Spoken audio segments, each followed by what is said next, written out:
this meeting must notify the chair prior to the start of the meeting. Hearing nobody, please join me for the Pledge of Allegiance. I pledge allegiance to the flag of the United States of America and to the republic for which it stands, one nation, under God, indivisible, with liberty and justice for all.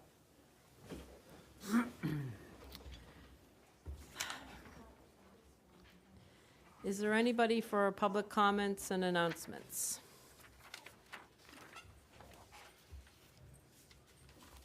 Good evening, Ashley Symington, Director of Youth and Family Services.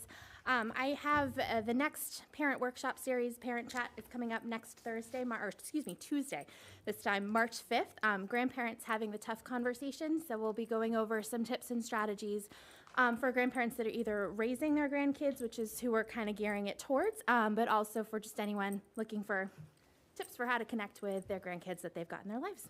That's great. So, yeah. And where will that be? Oh, I'm sorry, yes. That's going to be over at the 204 from 6 to 7 p.m. upstairs in the library. Great, thank you. welcome. Sounds Thanks, like a Julie. great program. Thank you.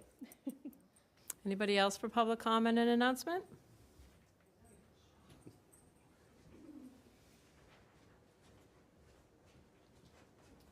Hello, Carolyn Carey, Community Center Director. I'll go quickly through them, I apologize, but they're coming up so fast. I have some of our March events over at the Community Center. The first one, simply stop in and guess how many jelly beans there are. It's on display already. The next is laser tag, which is on Saturday, March 2nd. And if you don't give me a good budget, I'll take that. You're laughing, some of you. International Women's Day is on March 8th. And what we do for that is we have thank you notes and flowers. You can write a person's name, a woman who has made an impact on you, plant it in our flower pot. We will send the thank you notes out for you. That's happening. Then we have a dog training talk on March 8th, 5:30 to 7:30. This is just for the people who own dogs. It is not to bring your animal to, so please, but it'll be a great talk. Then we have composting and living soil talk on March 14th from 5:30 to 7:30. March 15th, we have Minute to Win It, family game time. You're all welcome to come. That's from 6 to 8 p.m.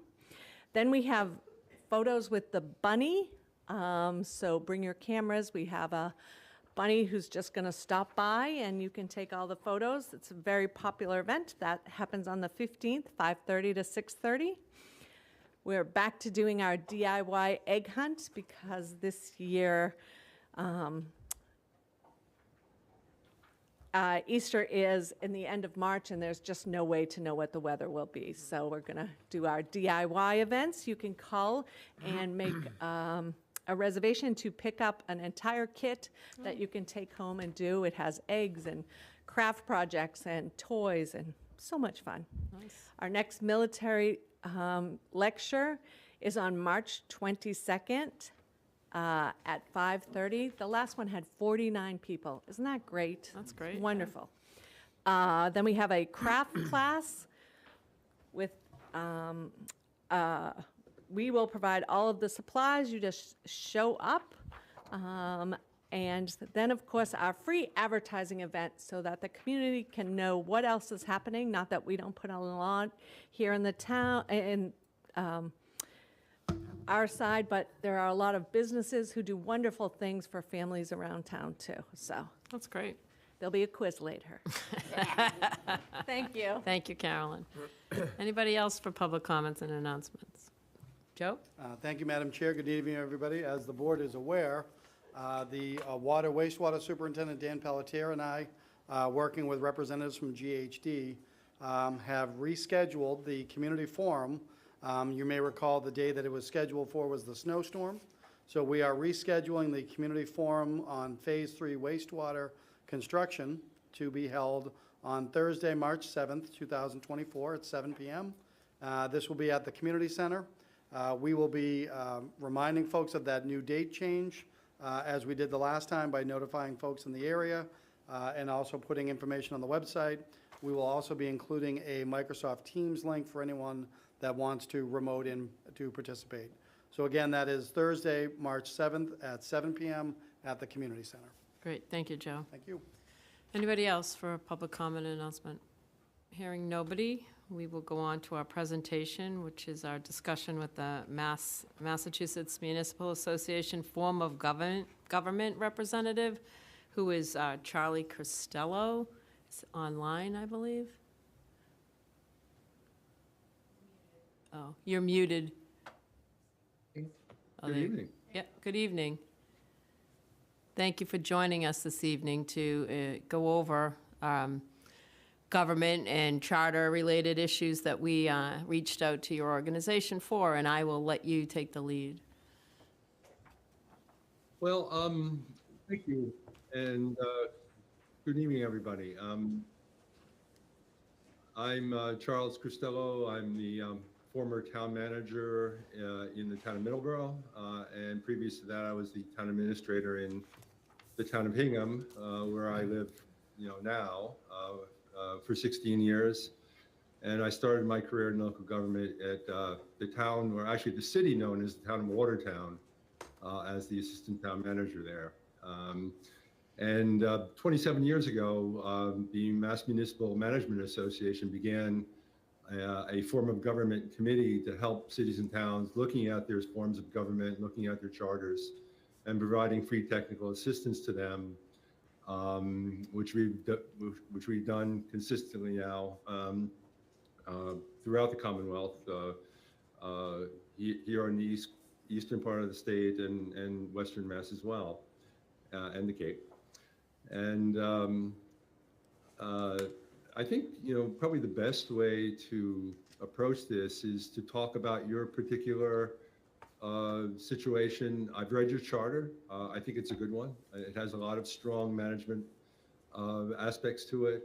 It gives the town administrator, the keys that we think of when we go out and talk to cities and towns as being good practices, best practices,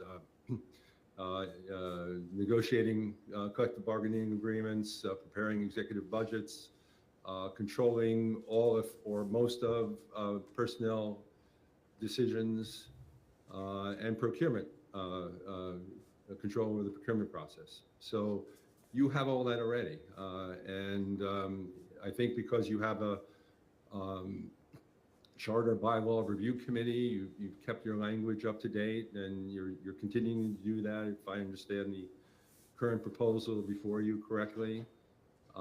And you're removing extraneous language that you don't need, and it looks like you're constantly updating your charter. So all those are good things. You have a rather involved capital outlay planning process, which is, very important. So, when I look at what we've done over the last 27 years in terms of advocating for more professional management, stronger professional management in communities, you've already done that in large part. You have relatively few elected officials other than the board of selectmen themselves, or the select board, I'm sorry, as you're now known as. And that's all good. The other thing that we've seen over the years is the decrease in elected, both staff elected positions and elected boards, and again, you've accomplished most of that. So I guess I'd like to know from you how best I could help you. I think that one thing that would be helpful to this board is I shared with you the report that we had from our bylaw charter group. If you wouldn't mind going through those points to educate all of us on your thoughts and process, et cetera, related to those points. Well, again, the current proposals, to you, we can start there. The idea of mailing warrants to everybody in town is a good one. We do that here in Hingham. I know other towns do that. Certainly it's an expense, but if you're trying to inform the public and encourage the public to come to town meeting, I think it's a good strategy.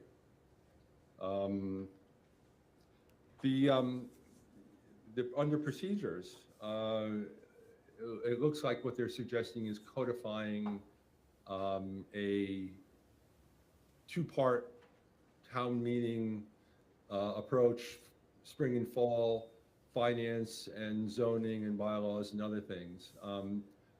I know lots of towns try and do that. A lot of towns have the intention of doing that. Some may even have it in their charters.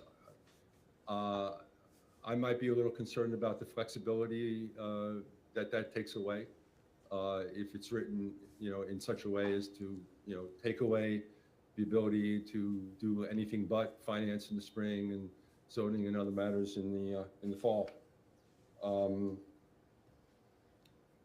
I think giving you the flexibility, not naming a day during the week you're going to have your meeting, but giving you the whole week to decide where that meeting is going to reside is not a bad one.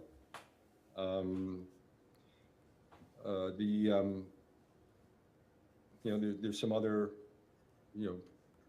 housekeeping items here.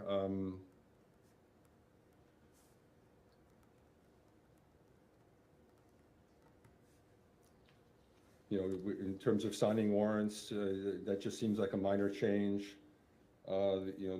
Relating to the town administrator, that also seems like a minor change. Again, taking out language that doesn't need to be there is a good thing.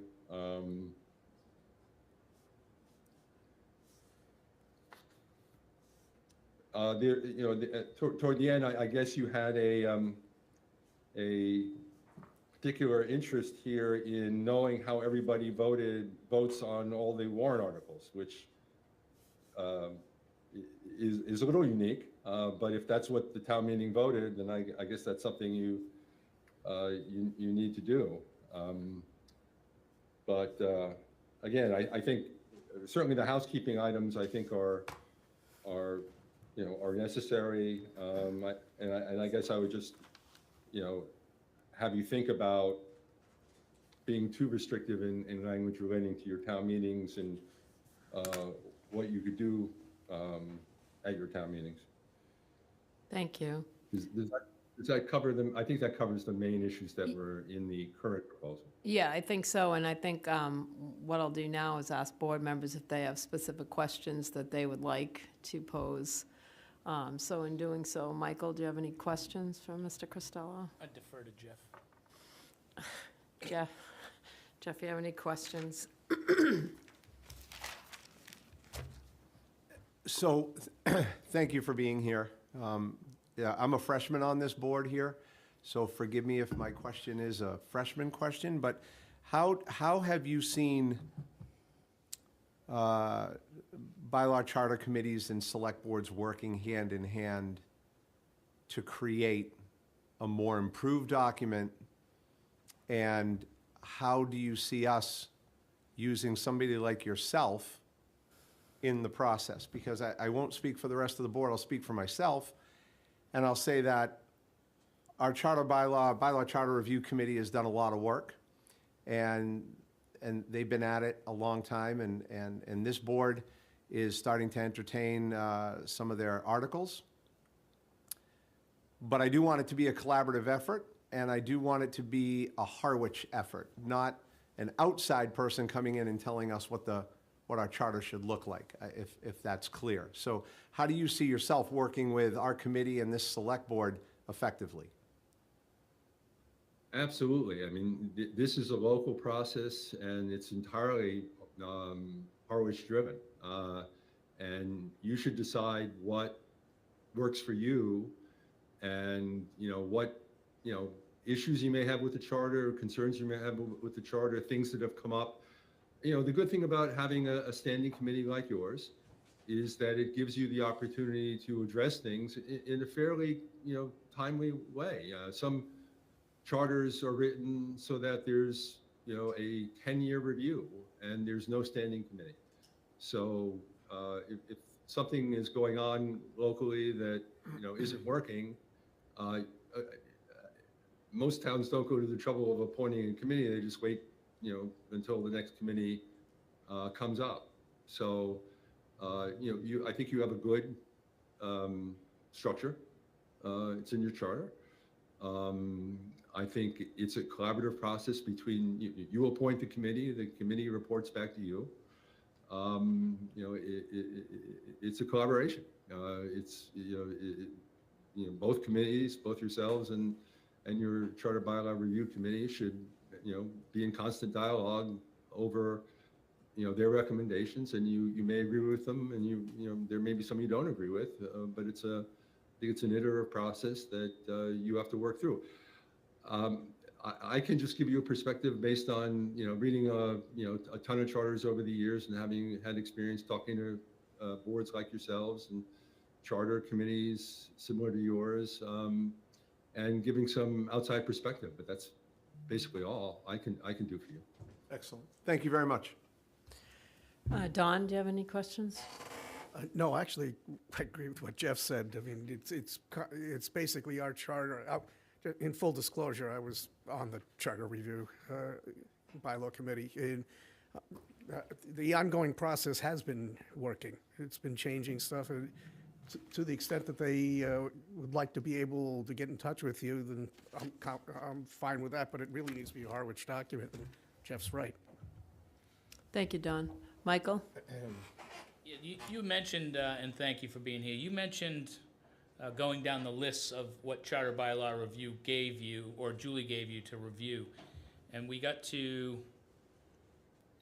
signing warrant, and then right after the signing of the warrant, it was related to the town administrator. Can you expand on that? It was a pretty vague, you skipped over it, kind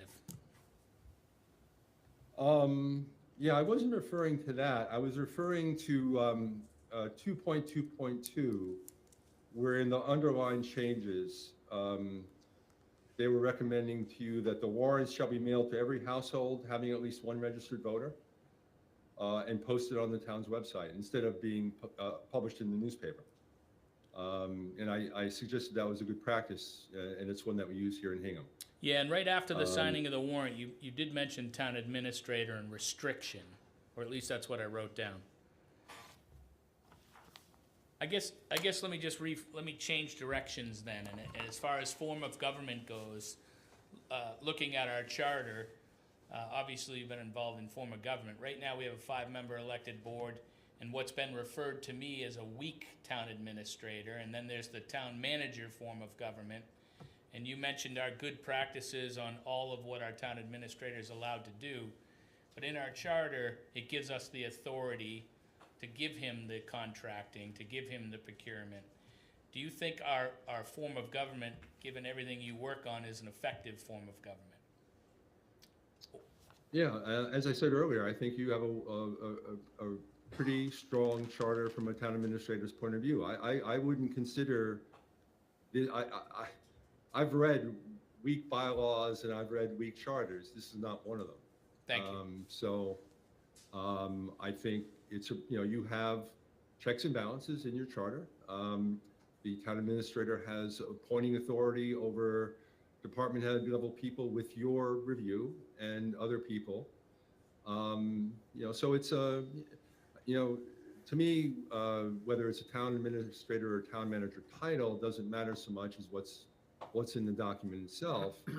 And, you know, there's some town manager charters that are weaker than what you have, frankly.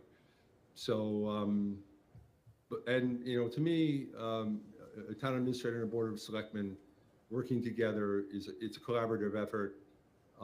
There's shared responsibility in many places.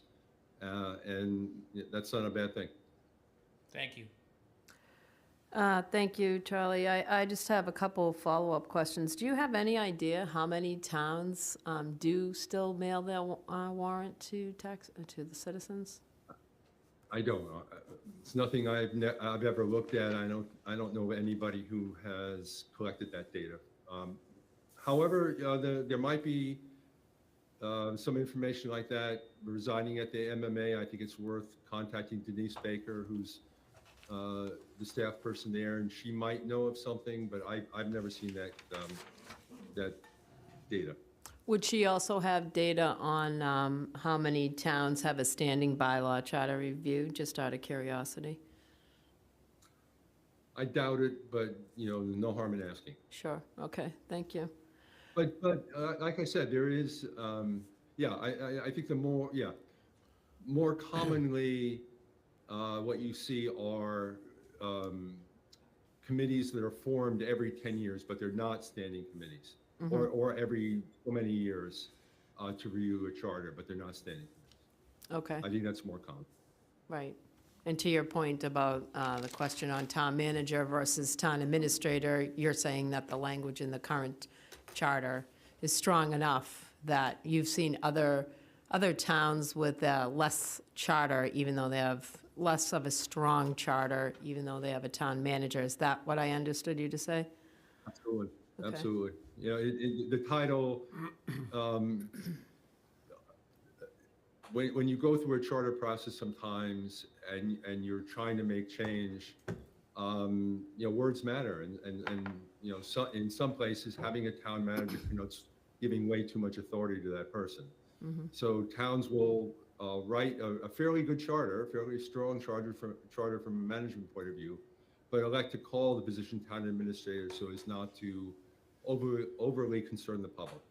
We had a charter process here in Hingham in the 70s. It was for a town manager, and it just scared the daylights out of people. At that time, there was no professional management at all. I was the first professional here in Hingham 32 years ago, and I was called an executive secretary at the time. That was probably the weakest form they could choose, and they did that deliberately so as not to, create opposition. So you really can't go by the title. There's a large variation, and it's really what's in the document itself that matters. Okay, thank you. Joe, I don't know that you have any follow-up for Charles, do you? Well, no, as a member of the form of government Right. committee, we recommend that local administrators not participate. Right, And I respect that and agree with that. so I didn't want to leave you out, but Thank you. that's. And I also what want to thought. thank Charlie, my fellow committee member, so. Yeah, and Charlie, it's nice to hear you're a former Watertown person. I'm from Watertown as well, so nice to, Are you really? yeah. So, born and bred, yep. So, good to Oh, meet interesting. you. I was there for 4 years, from 1988 to 1992. Okay, yeah, nice. Well, thank you Nice for community. this information, and I'm sure, next steps as we move forward in our process, we'll be back in touch. Very Anything good. else? Nice meeting you all. Thank you, thanks, take care. Okay, Jeff? Thank you, Madam Chair. I move to vote the Assistant Town Administrator's recommendation to grant permission by Verizon New England Incorporated and NSTAR Electric, DBA Eversource Energy, to place a new jointly owned pole, 42/30.5, at the northeasterly side of Main Street Extension, Harwich, Mass. I'm going to split this again. Oh, you are? Okay, Just, second. yeah. Moved and seconded. Any discussion? All in favor? Aye. Aye. I move that we accept the resignation of Donna Richardson, Harwich Accessibility Rights Committee, effective immediately, February 27th, 2024. And also accept the resignation of Charlene Pylon, Bikeways Committee, effective immediately. Second. Moved and seconded. Yeah, I'd like to, once again, unfortunately, we're here yet another week, discussing another resignation. And last week, I had some words to say about the resignation that was put in front of us last week. But it also is another opportunity for me to let the volunteers in the committees and the people who serve our town understand that they are valued and they are important. And if there's a point in time where any of our committee members or volunteers feel that they're unsupported, unheard, or undervalued, I would hope that they would go to their chair of their committee, that respective committee, and then reach out to the select board liaison so that at least we can have a conversation for, if nothing more, an education for the select board to understand where potentially we're not doing right by our committee members. Because for me, it's unacceptable to read in a packet that another committee member feels undervalued and unsupported. And all I ask is for an opportunity to sit down and have a conversation, and maybe we can clear things up. So that's what I have to say So about that. just, I would also follow up, I did commit to this board that I would follow up on Charlene's resignation, and I did speak with Fran, who is the chair, and I think some of the frustration there is from when they had asked us to put in the vulnerability flyer, and we did work on that. Unfortunately, we could not put that in an excise tax, and we could not put it in the real estate tax, so it's going in the real estate tax that will go out in July. So I think there was some frustration there, but unfortunately, we're limited, and I did explain that to Fran, just to share that information. So that's where he felt it stemmed from. Don? Thank you, Madam Chair. In the case of the Accessibility Rights Committee, though, we're actually going back to the point where they can't meet. And the bigger question really is, we've never tackled, is are we going to continue with the committee and populate it? And in what way is it going to proceed forward, or are we not? Because in accepting this, we're back into limbo again. Michael? I'd just piggyback off of Don and reiterate that the board took up at the beginning of this year, redoing the charters for a lot of committees. And the more we look Charges. into charges, the more we look into committees, the more I'm seeing at least, that some of these were written 15 to 20 years ago. And there's nothing for these committees to do. And specific to the Disability Rights Committee, 3 members resigned simply because there was nothing left to do.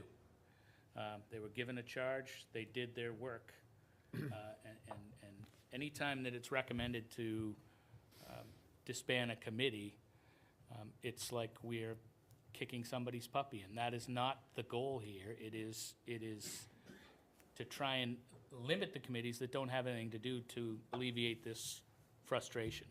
So on the disability rights, whomever is the liaison on that committee, it is their task to look to redoing the charge. And Don, I know you and I held off on appointments on this committee at the last round until a new charge gets written, because there's no sense in appointing new people for an old charge that we're losing people already for. So, and I know that this committee in particular has been supported, as has Bikeways. So Don's the liaison. Yeah, and Michael's right, and the problem is that in order for us to get from there to here, we have to actually look critically at it. The original committee was set up for physical impediments, like where are the town buildings that prohibit you access properly? That's largely been accomplished. So unless, I think, Jeff, you interviewed that one with me, unless we get into other things like low vision and blindness or audio problems and get into a whole different field, what they had been doing is done. So it's a question of what does the board want to do? It's not just me reviewing the charge. It's like, what does it want? What do we want it to be? Well, I think we would look to you as the liaison to come back with that feedback, to say what This is you, the feedback. It is a whole new territory that is exclusive of what they had been doing. well, I mean, put that discussion on an agenda, so Okay. that we say, let's talk about it. Okay. Right, so, And I just don't want the message to get lost. If you're on a committee and you're unhappy, make a phone call to your chair. The chair will reach out to the liaison, and we can have a conversation. Because whether it be my private business or what I'm doing right here for the public, it really bothers me when people who are giving their time don't feel appreciated. And that is not the case, at least from this board member, and I think I speak for the rest. Thank you. thank you, Jeff. And so, So we have a motion and a second. right, all in favor? Aye. Aye. Aye, 4-0, Joe. I move that we approve the Select Board meeting minutes for February 20, 2024. Second. Moved and seconded, any discussion? All in favor? Aye. Aye, 4-0. Thank you, Madam. Thank you. New business, updates on special town election and discussion on polling hours. Good evening, Emily.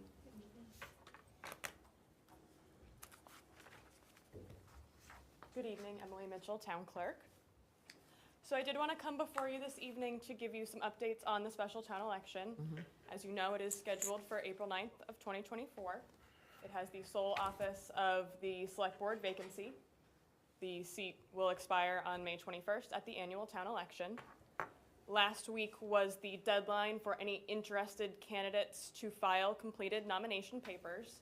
We did have one candidate return papers, so we now know at this point we'll have one candidate for the one open seat. So now that we're kind of aware of what the ballot will look like and what the candidate field will look like, it felt like an appropriate time to come back to you to discuss election day polling hours. So for local elections, the select board does have the authority, more authority than with a state or federal election, to set or restrict hours. I did provide a memo that's in your packet that outlines the parameters that you do have to act to set or restrict hours.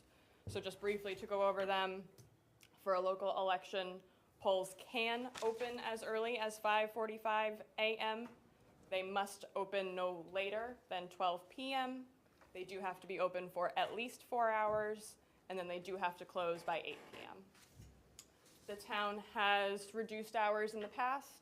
When I was reviewing prior election results, it looks like the last time we did that was our annual election in 2020. I know that was partially a COVID-related matter, but it was another situation where all of the races were uncontested. The last non-COVID election I was able to locate where hours were restricted was another special election back in 2017. The hours at that point were set 12 to 8. So you have, a lot of latitude within those parameters. So I wanted to come before you as we set the warrant, which I'll present to you in one of your future meetings. Thank you, Emily. Sure. Any discussion by board members on any feedback? Michael? I'd move that we approve polling hours from noon to 6. Second. Seconded. Any other discussion? Del? I was just going to say, and Michael did that, it's really important in a community that's got a mixture of retirees and people who actually work and come back, that they have the opportunity at the end of the day to be able to vote. So anything that was like 12 to 4 was a non-starter.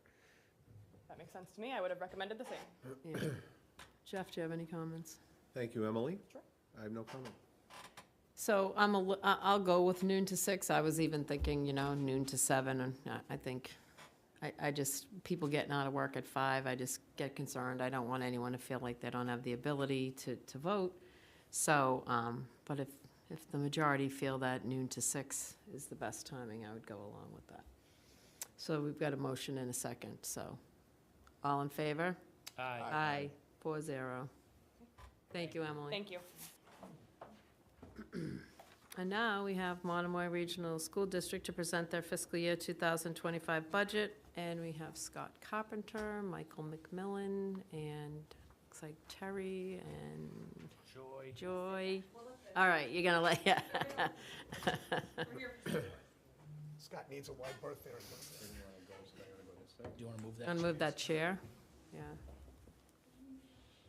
Come on, Scott, hurry up. Jeff knows no mercy. Thanks for coming this evening.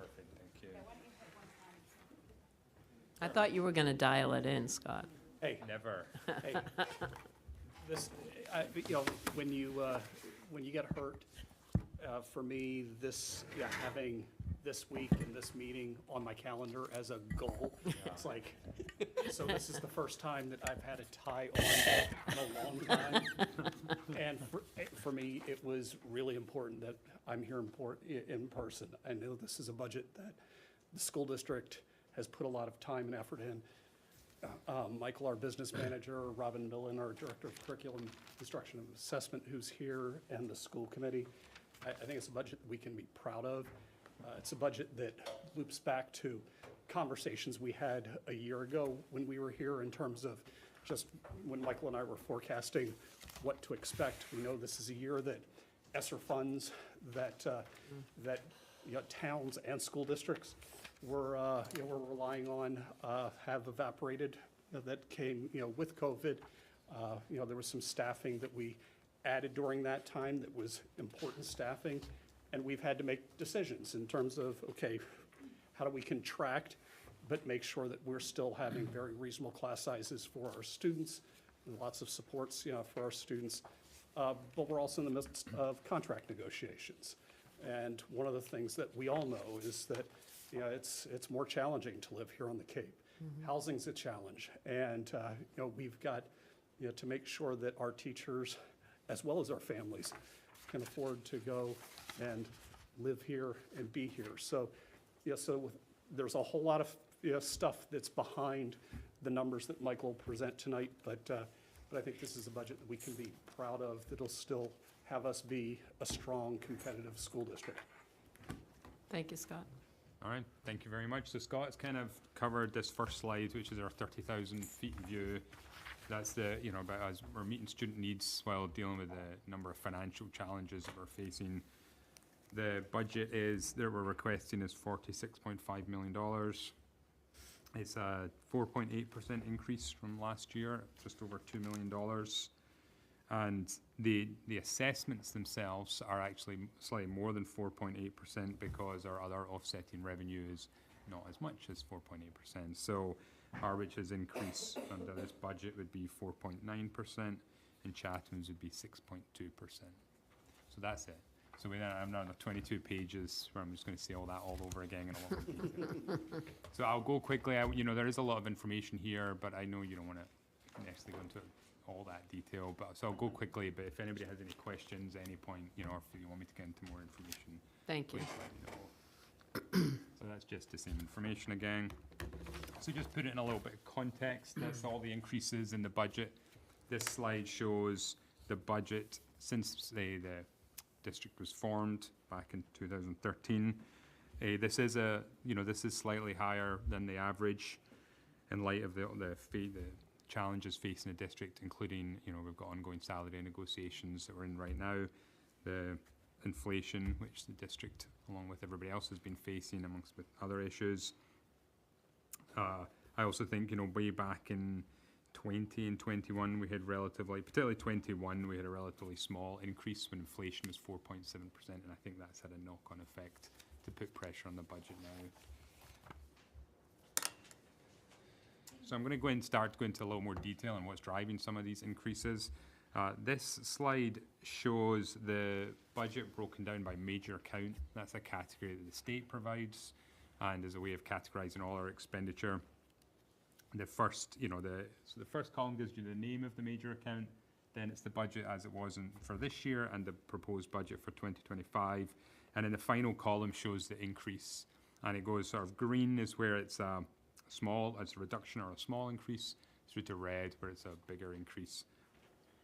The most significant increase is health insurance, which I'm sure you're dealing with as well. We're seeing an 8% increase in most of our health insurance plans, and that's driving a big increase in our budget. Also, then the other three, sort of the reddest there, are in teachers and guidance counselling and in other teaching services, which includes instructional assistants. So that's all driven by salary negotiations and the positions which were funded by federal grants for COVID, those positions now being coming into the district general fund. And we have saved, so we do have, and I will come on to this again, there's a couple that are actually going down. We have some savings in instructional materials. Can I stop it? Yeah, sure, go Sorry, thank you both for being here. Just for clarification, the other teaching services are positions that were funded, but now are not. And is that 100% of that 340,599? No, that's, so the other teaching services is mostly instructional assistants, and that's mostly driven by contract negotiation increases that we're expecting to see next year. The one where I was highlighting for those positions that are no longer funded, that's that guidance, counselling and testing positions. And that is a combination of those, some positions that were funded, are no longer funded, and salary increases. Okay. There are other ESSER positions as well under teachers So it's not purely that, but that's part of it. Don? Thank you, Madam Chair. It's going to seem odd coming from me, but can you kind of explain the programs with other school districts that Yes. are being eliminated? I was Yes. just kind of concerned about that. So that includes, and really the big ticket item in there is that includes school choice. So that is where people choose to leave, people are born in or live in Chatham and Harwich, but choose to go to another public school, and we have to pay for some of that.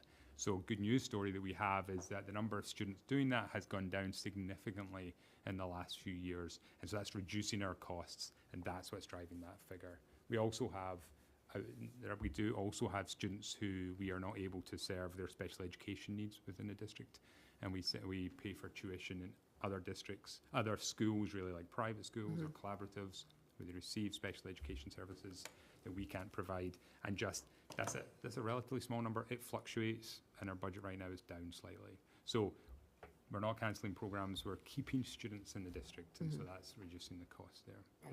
Thank you. So yeah, so this is, I'm kind of reiterating some of the things I've already highlighted. Employee insurance, we do have some budget requests, which I'll talk about in more detail.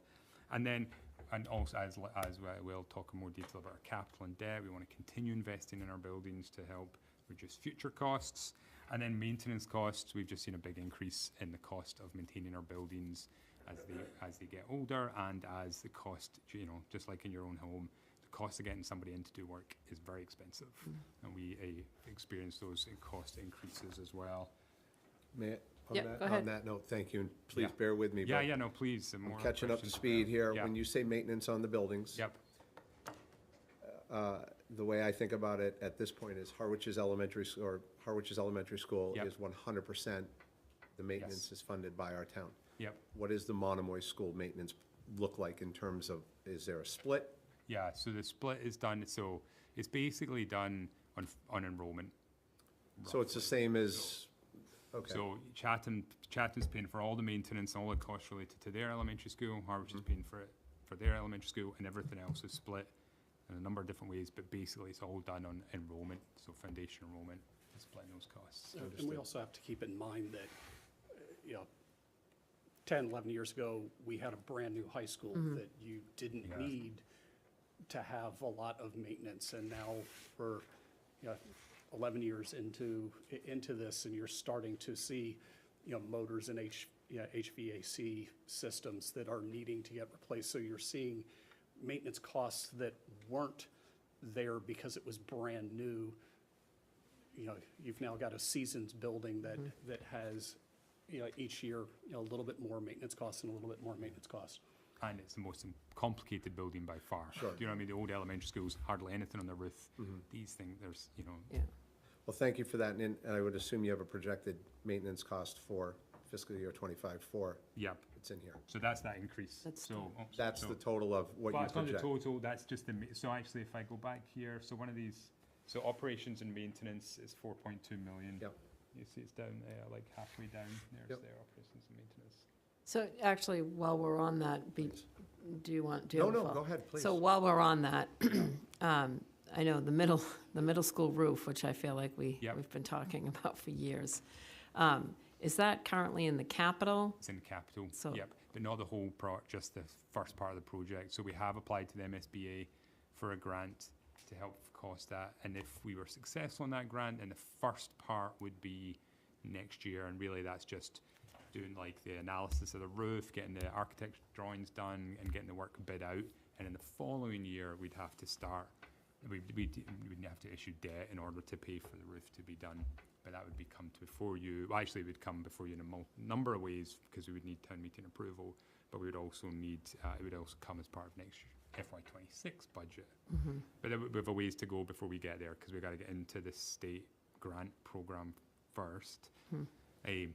We had a new survey of the roof done recently, and they identified a chunk of it which was actually older than we thought it was. So that will go into the application, which increases the chances that we'll get into the grant program. So, but it's just, it really depends how many schools apply, how much money there is, and they just basically order all the schools by age and cut off the ones below the amount they can afford. And just to be clear, that grant would be just to be able to have some money towards the analysis that Well, has to be actually, done. so the way it would actually do both, they kind of give it to you in Okay. chunks, so you get approval for the first bit for the analysis and the estimate of the costs, and then we would then go, but, so when you, and, you know, and the MSBA bring you on for the full cost of the project at the percentage they're gonna reimburse, but then there's 2 phases to the approval by the towns, which is, the first is just the analysis to get the cost, and the second part is to do the full project. Okay. Does that make sense? Yeah, So, yeah. So the MSBA would fund, Cover the- sorry, I keep, MSBA is Massachusetts School Building Authority. They would reimburse a percentage of both analysis and the construction. And what's the timeline on them telling you whether or not? They should tell us in, I think it's like the fall. I think it takes a long time, so Okay. summer into fall, we would know. So that's why it's in the budget, and then you hope that you get in. Right, okay. Don?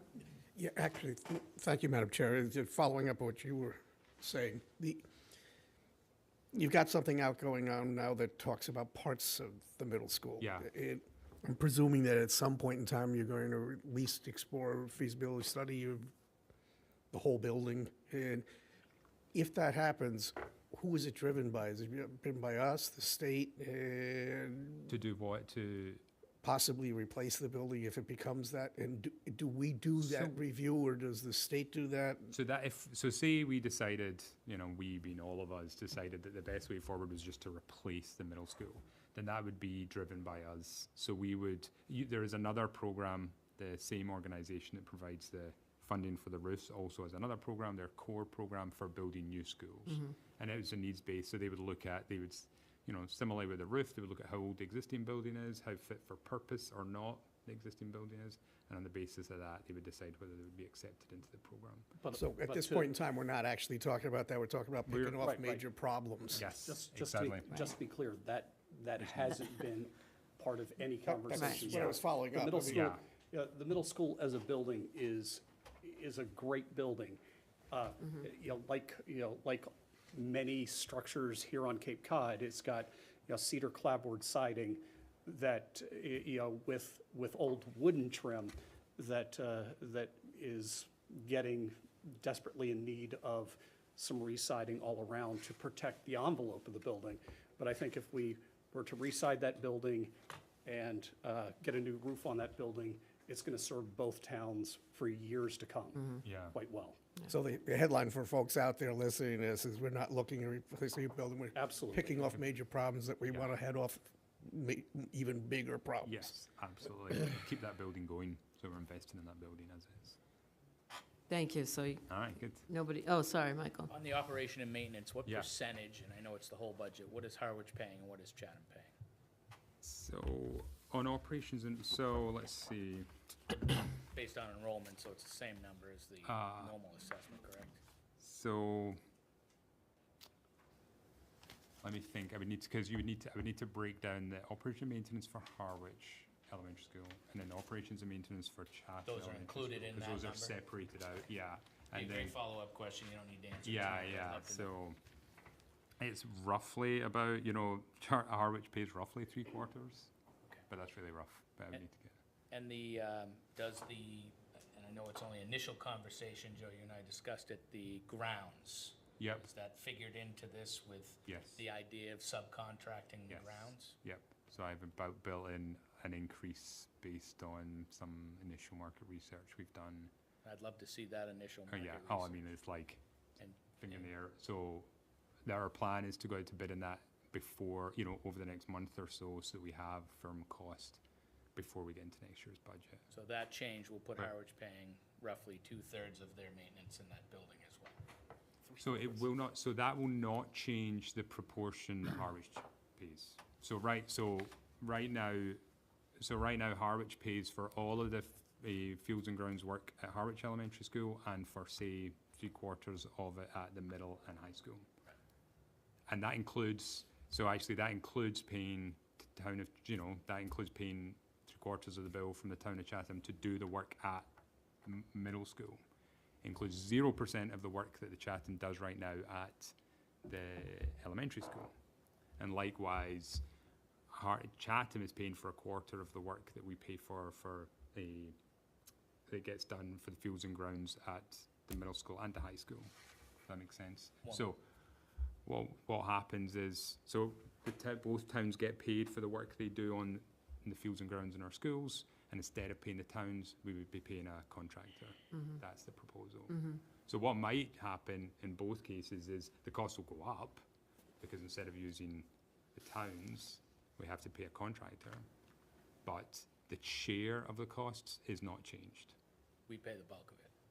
But you pay the bulk, well, you pay the 3/4 because you have bulk of the students, but you pay the bulk of the cost right now. Yeah, of more. And that's not gonna change yet. And that's being initiated by Chatham, not the school district. So, I mean, it was a discussion we've had with Town of Chatham because they're struggling, I think everybody is struggling to get enough people to do the work. And it's one option that we're exploring. Thank you. Go ahead, Michael. All right. This is a slide kind of to the earlier point about those ESSER positions. So we have approximately $575,000 worth of positions that were funded by this federal COVID relief funds, that's ESSER, which are no longer funded after this year. And alongside that, we have our salary, we have, regular salary increases as people move through their salary grids. And we are in the middle of contract negotiations, and I'm going to come on and talk about that a little bit more in a moment. And both of those things are driving an increase in cost. In addition, we are looking to reduce a number of positions in order to offset those costs. So that $630,000 up there is a net cost of increases in salary and reductions in the number of positions as we look to, essentially we're seeing enrollment go down. And so as a result, we have targets around class sizes to maintain a certain class size. And at the moment, in the past, that size has been to make sure we have enough teachers. But at this point, because the numbers have gone down, we can sort of re-norm the number of staff to get in line with that target for class sizes, and that will reduce the number of staff. So can I just stop you there to ask a question on class? So class sizes makes me go to the, pupil population in terms of where you were at. I think at last year, I think you had a waiting list to get into. School choice. Yeah, school choice. Yeah, what we anticipate, we'll actually be having this conversation at this week's school committee meeting, but the high school is a building that was built for 700. And because of some of the good news that Michael brought up, there are so many people from Chatham and Harwich who have chose to stay. So we've actually seen the number go over 700. So, so we've had the high school closed to school choice for the last couple of years and anticipate that it will be closed. So we won't be bringing in any more high school students because the building's already full. Right. Middle school's going to be, again, pretty tight, particularly after we do some renorming of class sizes. And it's not, means that we're going to have class sizes go through the roof. Oftentimes my budget presentations, begin talking about that at the elementary level, we try to staff our buildings so that we have 18 plus or minus 1 students in a classroom, 19 plus or minus 2 at the middle school and high school. We'll be well within those class size guidelines at all the different levels. But again, it's just looking at what the actual number of students that are in the building. And it gets back to the question that Mary Anderson would ask us for the last couple of years and just say, hey, Scott, your enrollment's starting to go down. What about your staffing? So this is looking at that staffing and saying, okay, the enrollment's going down. Let's make sure that we're staffing within the class size guidelines that we've been building budgets around ever since I've been here, and look at some of those the savings in terms of positions to say, okay, what were really important positions that we added during ESSER that provided additional social emotional supports for kids, and let's make sure that we can hold on to those and provide that same high quality service that came in with that, with ESSER, while maintaining quality class sizes across the schools. Well, so last year, if I remember correctly, though, the other two positions that were I'm blanking on the actual name of the two positions for curriculum. Yeah, the curriculum directors. Those weren't funded with ESSER, right? Correct. So they were in the budget, but the other, because I know that was my argument last year, was these other positions that are needed Yep. shouldn't be funded with ESSER. So now we're looking at those positions and seeing how we fund those, Yeah. right? Yep. And when are we gonna get data on those curriculum director position? I know that they just came in last year and we talked about they would need some time, but when are we gonna see that data? So there'll be presentations. I know there was a presentation about a month ago that they gave to the school committee, and they'll continue providing presentations as the year goes on and for, future years as well. Okay. Michael? Well, just to follow up on that, when will this board get either a presentation? And that was discussed last year, fairly high level. And we were gonna see something this year. I do recognize it's a fairly new position, but there's gotta be something. Yeah. When can we expect to hear that something? I think when we report out, I'd be happy to, when we report out at the end of the year to the school committee, to come back, and I'd be happy to come with Dr. Millen and do a presentation before this board and also before Chatham. Hopefully you'll be walking by then. Oh, I hope I'm walking much Way sooner before than. then. Thank you, Dr. Cook. And then, so the green circles, because it's good news. So we do have some areas where costs have gone down. I've already mentioned school choice. So school choice at its most recent peak in FY18, we had 223 students who lived in Harwich and Chatham and were choosing school districts, not Monomoy. This year it's estimated to be down to 77. So that's a huge improvement, and that's helped over a number of years, helped to reduce our costs. And then also, like, as I mentioned, out-of-district tuition, that's for special education students, and that just tends to ebb and flow.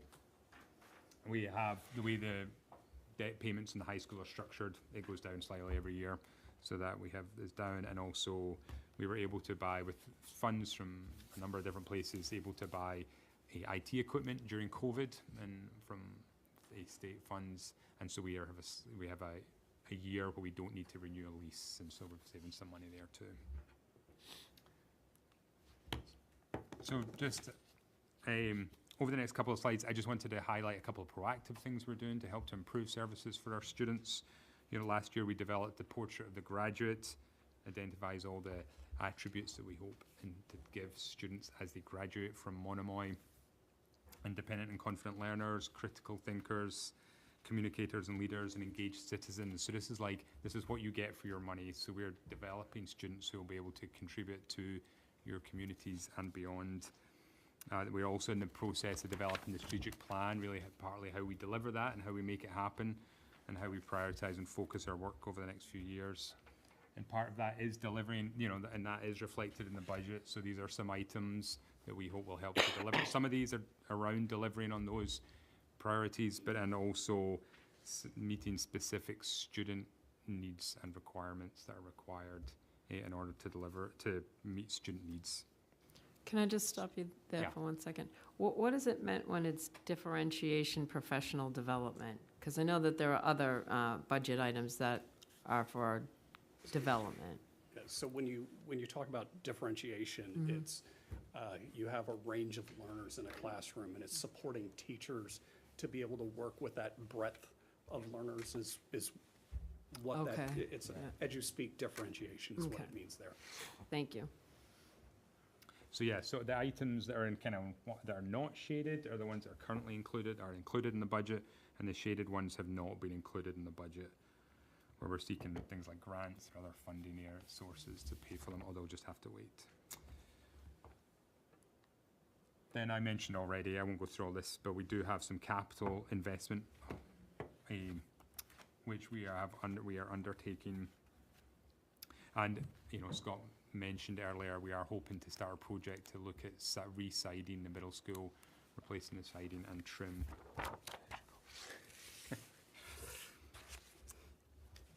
And that's where the debt project's down there.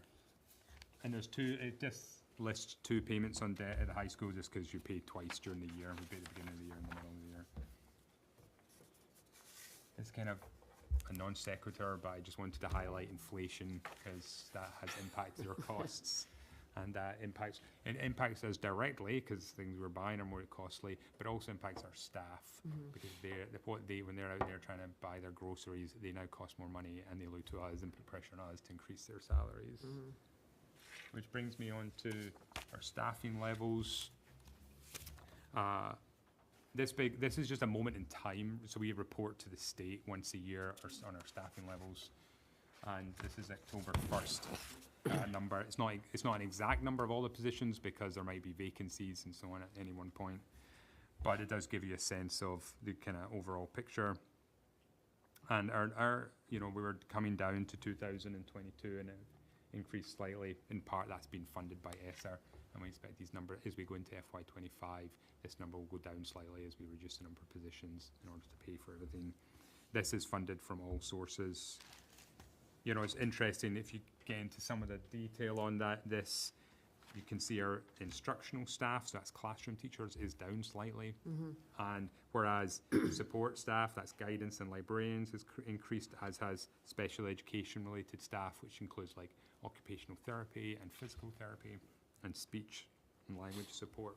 So you can see, that's kind of an indicator of we have fewer students, so we need slightly fewer classroom teachers, but the needs of those students has increased as we're seeing across the state and across the country, and that's driving up other areas of the budget. So, as we've mentioned a number of times, we're in the middle of contract negotiations with 3 of our unions, but the biggest one being the teacher union. And so we wanted to kind of demonstrate to you what the challenge we're facing is.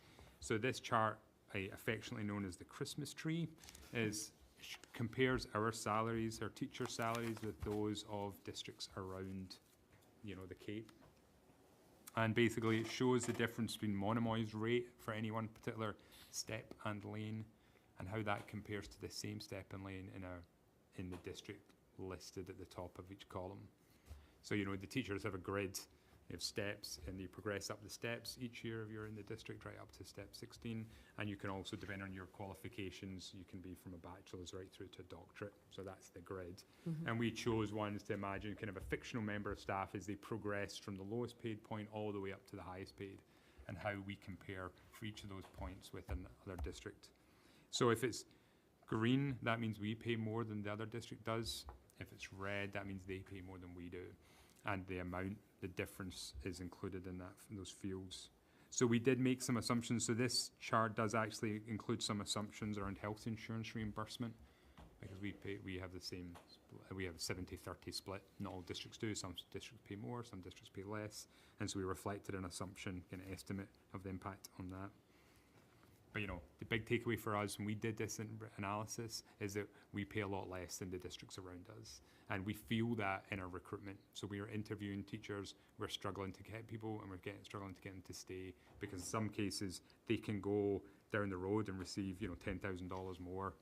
Sometimes they have to travel 20 minutes, half an hour to get there, but they're willing to do that for an extra $10,000. And that's what our teachers are telling us.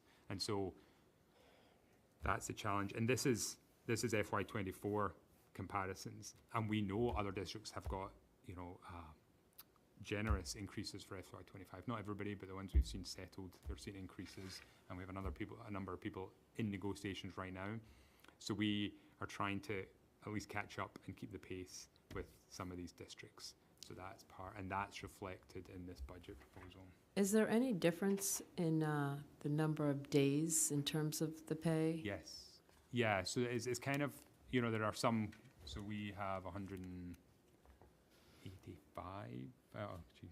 So there's 180 3. student, facing days, days of school for students. And then you typically have a number of professional development days. So we have 183 days. So there's 3 professional development days, including some days at the beginning of the school year. Other districts may have 184, 185. So again,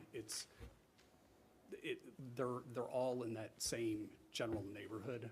I think if I was to go and just say, paint a picture 10 years ago, if we looked at the Christmas tree and we developed something like this every time we do negotiations, but it looked far more green than it does now. And, and you see that some districts like Mashpee have, sort of radically increased that pay for the first year, second year teachers to attract, sort of that lower paying, but get that prime, get the first round draft pick, so to speak. Right. And I think that's one of the things that, that we've been discussing and know that we need to kind of respond and at least position ourselves to be, at least see far more green than what we're seeing currently on this. Thank you. And then, so just a little bit more context. So this chart just shows the enrollment by town and by grade. This is actually October 1st, 2023. This is last year's data, but this year's is very similar. And this just shows, this shows two things really. One is how the split between Chatham and Harwich kind of fluctuates significantly year to year, and so that will impact the assessments year to year. And also, the bottom half of the chart is the lower grades, and you can see the average is much smaller for those grades than in the upper grades. So for example, grades K through 5, the average is around 108, whereas for 6 through 12 it's 119. So that's gonna, over the next few years, we're gonna see that impact our overall enrollment, and that will impact our costs. Now, unless of course we see large numbers of students come in at kindergarten and first grade, but that's not been our experience so far. And then so as I said, this is last year's data. That's similar trend for this year. K through 5 is 99 average, 99 students, whereas 6 through 12 is an average of 122. So the gap's even bigger. That's partly because that grade 5 you see there and moved up, and that was a big jump there.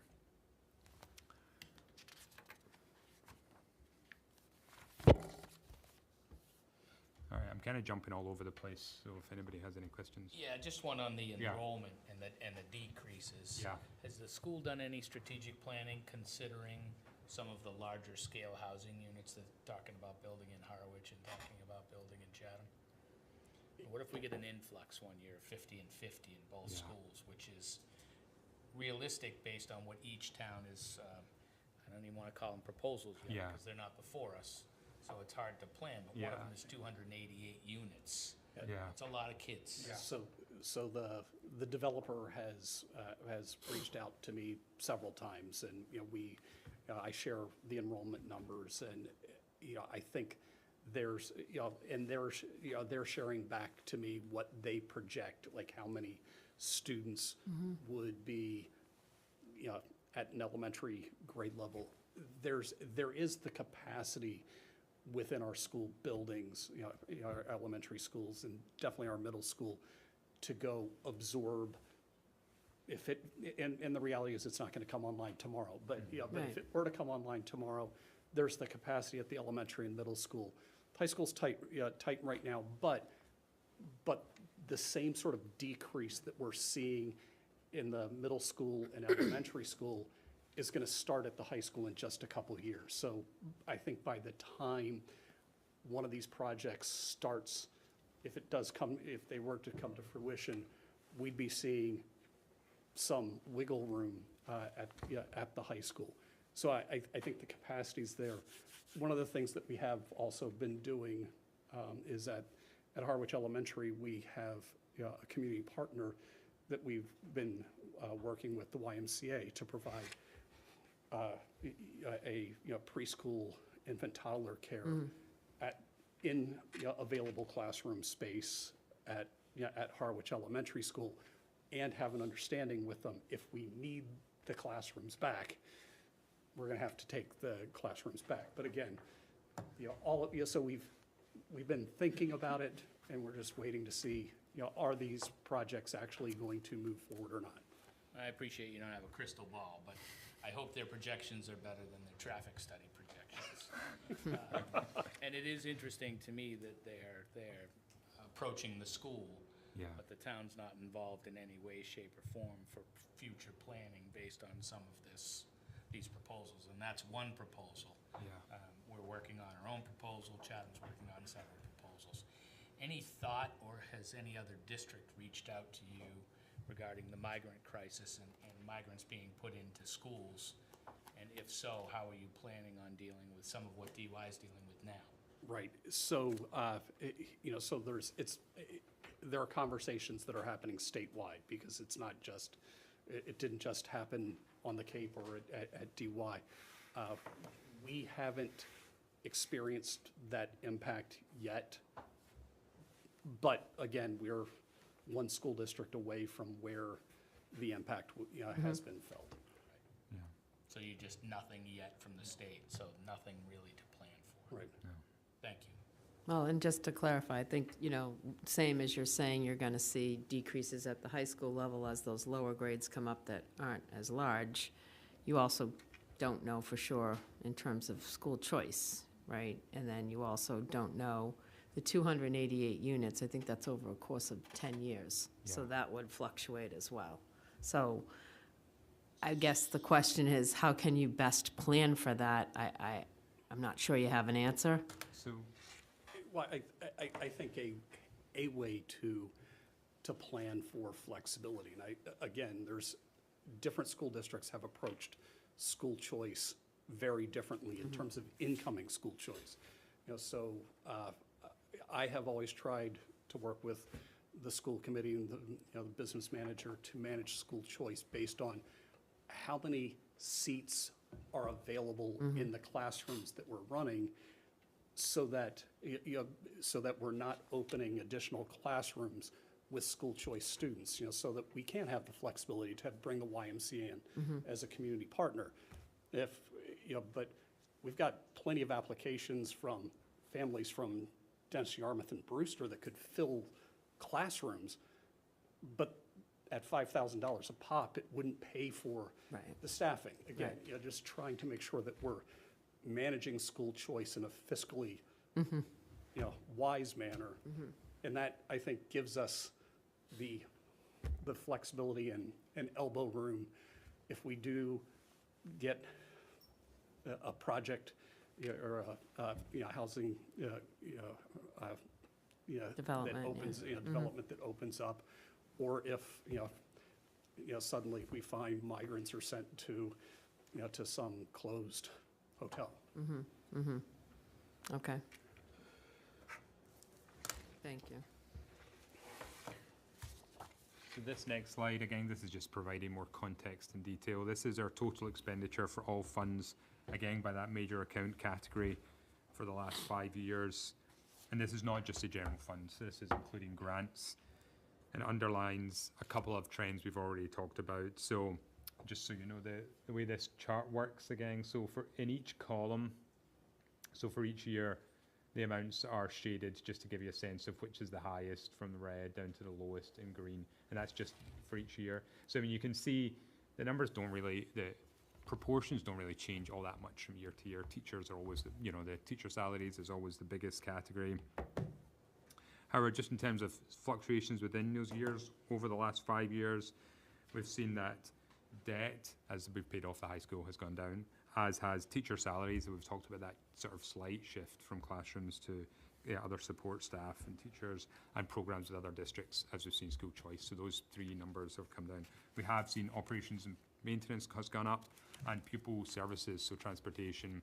So as we faced rising costs for transportation, that has impacted the budget and their share of costs. And can I just ask you one Yeah. thing on the instructional materials and equipment? And this is, I'm just looking, and it caught my eye, 2019, and then up to 2023. When you do, the percentages, it's a 65% increase, but I imagine that there must have been some type of larger equipment purchased, or maybe it was the COVID IT stuff? So, yes, so a bunch of stuff. So we have invested in a lot of IT. Then we also invested in new ELA curriculum in the kindergarten, in the elementary grades. And so that was a big a cost for 1 year. And there was also some costs which had been previously paid through for capital, like we would buy a bunch of computers, instead we're leasing those, and so moved where Okay. it's been paid from a little. So it's kind of, we have spent more money, particularly around curriculum materials, some more money around technology. And and as you mentioned, this is all funds, so some of these are grant funded, not from the general fund. Okay. And some sort of categorization of costs. as And well. because of those purchases, that's why your IT is Yeah, down? yes, we this year. purchased some during the COVID. Okay. Jeff? Yeah, thank you, Madam Chair. In pupil services, Yep. is that transportation only, or are there other? No, it's transportation, also includes like athletic services and a couple other medical health services as well, a couple other ones, but transportation is the biggest part of the Biggest part. Yeah. Thank you. Michael? We did enrollment by town. Is there Yes. a trend on which town is dropping quicker? Yeah, so there's a slight trend. So both towns are dropping at similar rates, but because Chatham's a smaller number to begin with, it's a larger percentage. I've got a chart actually that shows. It's also a tough one. Yeah. So this year, we had barely enough Harwich kindergartners to field 4 classrooms of kindergarten. And, Harwich, if we step back 10 years ago, had 6 classrooms of kindergartners every year, and it was pretty constant. And then once we hit about COVID, it dropped to 5. And then suddenly, we could have run 3 sections of kindergarten in Harwich. So 1 year doesn't make a trend. It's, it's trying to figure out, is it a blip or not? And, we'll have to see what the enrollments look like moving forward. But there was, at least at the kindergarten level, of course, that, then over the years marches, up the grade levels. But, so this, in the most recent year, we saw at the entry point at Harwich Elementary, perhaps the biggest reduction. Like, I was shocked when we were sitting there thinking, okay, 5 sections of kindergarten, and it's like, 4, nope. So we did run 4 sections, but it was 4 very small sections of kindergarten. Thank you. So, just the next couple of slides, I just wanted to show you how we compare to other districts in terms of our expenditure, just to give you a sense of where we are, because we can tell you that we're doing the right thing, but I want to try and persuade you of that. So, this is what I have here, this chart. Unfortunately, the data's not super up to date. Actually, FY23 data came out like today, but this is FY22, and what it is for every line, or for every district, there's a line, and they're ordered from the lowest per pupil all the way up to the highest. And that's the Monomoy Regional School District in FY22. So we were 114th in the state, number 1 being the highest, and lowest was 398. So that's, so actually I can show you some other districts. So that there's Nauset. Nauset's up here, and DY is down here, and there's the state average is just around there, and Barnstable a little lower. So, I think, given the costs we know we have faced in this part of the world, and where we want the district to be, I think that's a really defendable place to be in the state averages. We're not up, we're not spending too much on the students, but we're giving the district, the students and staff what they need to succeed in school. There is one other caveat, which is we're small, we have smaller schools and smaller districts, and that drives up your per pupil costs as well, because you're splitting, like, one superintendent, instead of being over 20,000 students, he's over 2,000 students. And then just to compare that to where it was in FY14, we were 94th in the state. So we're kind of right around, and then you can see the other districts around us as well. Very similar in the scheme of things to where we are right now. And then actually FY23 numbers come in, I'm just looking at it, but we're around 92, I think, this year. So we're actually up a little bit on where we've been in the last couple of years. And that's partly, I don't actually know yet why it is, because it's literally looking at the data right now. But it includes, as I say, all funds, so includes grants and so on. So that might be driving it. But even still, you know, we're right around the kind of same area, the same neck of the woods, and I think that's a good place to be, and I think that helps explain where we're going with our budget. On the grants, have there been more grants available to you since? Overall, no. I mean, because we get so much, the ESSER funding, that's the funds we received Yeah. from state was like $2 million, so that was a huge amount of money. And in addition, we received some money from the state as well, so there's been nothing like that. Okay. Again, and then what grants are available are competitive, and we're applying for them, and we're not always getting them, unfortunately. So that was expenditure. So I just wanted, the next few slides, next 4 slides, I think, is about revenue, how we're paying for it, and this is what you really care about, the assessments. And so this is the funding. So state and other revenue that we're helping to offset the budget is up 3.8%, but that's less than the budget's up, so that's why the assessments are up more than that. Our regional transportation is down 5.8%. We're using $800,000 of our excess and deficiency fund, which is a bit like free cash, a little bit like free cash. And then Harwich and Charenton assessments, as I already mentioned. I'll skip through this next slide's quick. So this just breaks down in a bit more detail. So Chapter 70, that's the primary vehicle for state funding. We also have Medicaid. We've seen an increase in interest, so we've been really working our money as best we can to get more interest, and so that's increased in the last few years, which has really helped. And as I said, transportation aid down. Now, this is based on the state budget as it is now. There will be further iterations, hopefully, before the budget's finalised, and I'm hoping it might come up a little. I mean, it can also go down, but so we'll see. And if that does happen, we'll update the budget to reflect that and update the assessments. So I just wanted, like I did with the budget, I just wanted to put it in context. So this chart shows the budget by the funding source. So the total size of the bar is the budget, and then the grey part of the bar, that's the Harwich assessment. You've kind of got a light blue, which is the Chatham assessment.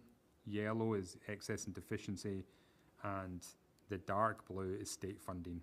And you can't even see it, but there's a green in there, which is other funding, but it doesn't really show up. So back in FY16, this is when the debt for the high school came online, so that was like over $2 million, and that's why there's a big jump there. And, you know, it's interesting, it's so hard to read on this, I apologize, but you can see that there wasn't really much of a pattern in the increases in the assessments from year to year. You know, one year Chatham would be the highest, the next year would be Harwich. You know, you'd have a couple of years where they're quite similar. It was really all over the place until, if we go down here, this is the same information. I've just zoomed in on FY20 through to FY25. So I thought this was really interesting. So you can see for FY20 and 21 and 22, the Chatham assessments were much lower. In fact, in some places actually going down. On all 3 of those years were going down compared to the previous years. And then in FY20, for the FY23 budget was when we made the regional agreement change. And you can see the impact that's had on the assessment since then. So it's been a real and significant impact since then. But it's not been so focused, you know, because that means it's not so dependent on foundation enrollment, which was driving everything else before, and it's now relates to the elementary school costs. So your first year, the first year was that big change, and then last year was kind of return to normal. This year, Chatham's a little higher. It's higher for a number of reasons. One of those reasons is that we're reopening pre-K class at Chatham, so that's been something we closed because we didn't have the numbers, and we've been trying to open it back up. So that's opened back up for next year and moves section from Harwich over to Chatham, and so some of those costs go with that. And then also there's just a number of other fluctuations. Health insurance at Chatham is up slightly more, and because it's a smaller budget to begin with, it's a bigger increase in percentage terms. And then on that, in terms of opening the pre-K up over in Chatham, so are you just moving staff, so you don't need more staff? Exactly. Yeah. Thank you. All right, I'm almost finished. This is the foundation enrollment and the minimum local contribution. So these are two factors which influence the overall assessments. So the blue line on each of these charts is foundation enrollment. And I've used the same scale so for both charts, so you can see you've got Chatham here on the left and Harwich on the right. And you can see from FY, like around about FY 17, Chatham starts to tail off, but it really kind of picks up in the decline from FY 19. Harwich is similar. We have FY 19, it starts to tail off, but these slopes are really similar in size, but you're starting from a much higher number here, which is why even, you know, the percentage change year to year is less for Harwich than for Chatham. And then foundation, the green bar, the orange bar is the minimum local contribution, which is the number the state sets based on a town's ability to pay, and that's based on property prices and tax bases. And it I won't go into detail how it influences the assessment because it's so complicated, but basically the part of the assessment is kind of, this number is assessed to both towns to start with, and how that changes therefore impacts your assessment. So Chatham's has been kind of increased, but has been relatively level, even it's gone down from 24 to 25, whereas Harwich's minimum local contributions just keeps going up. And so that also impacts the assessments, but not so much this year. In fact, so this chart is just a look back. So if we were still using the previous regional assessment methodology, where we were just using foundation enrollment for majority of the costs, it'd be like, this estimate is it would have it $1.1 million more assessed to Harwich. So I think that's another good news story. You know, we recognized, you know, districts and the district and the towns recognized there was an issue, came up with a solution, and the solution has had a direct, real impact on the assessment figures.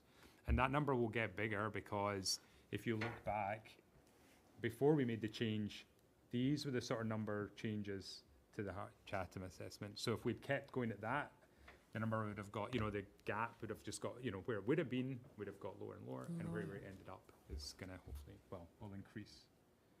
That said, you know, things can change, and I might be back here telling you a different story next year, depending on where the assessments go and enrollment goes and the state numbers go. But, but so far, 3 years, that seems to be working out.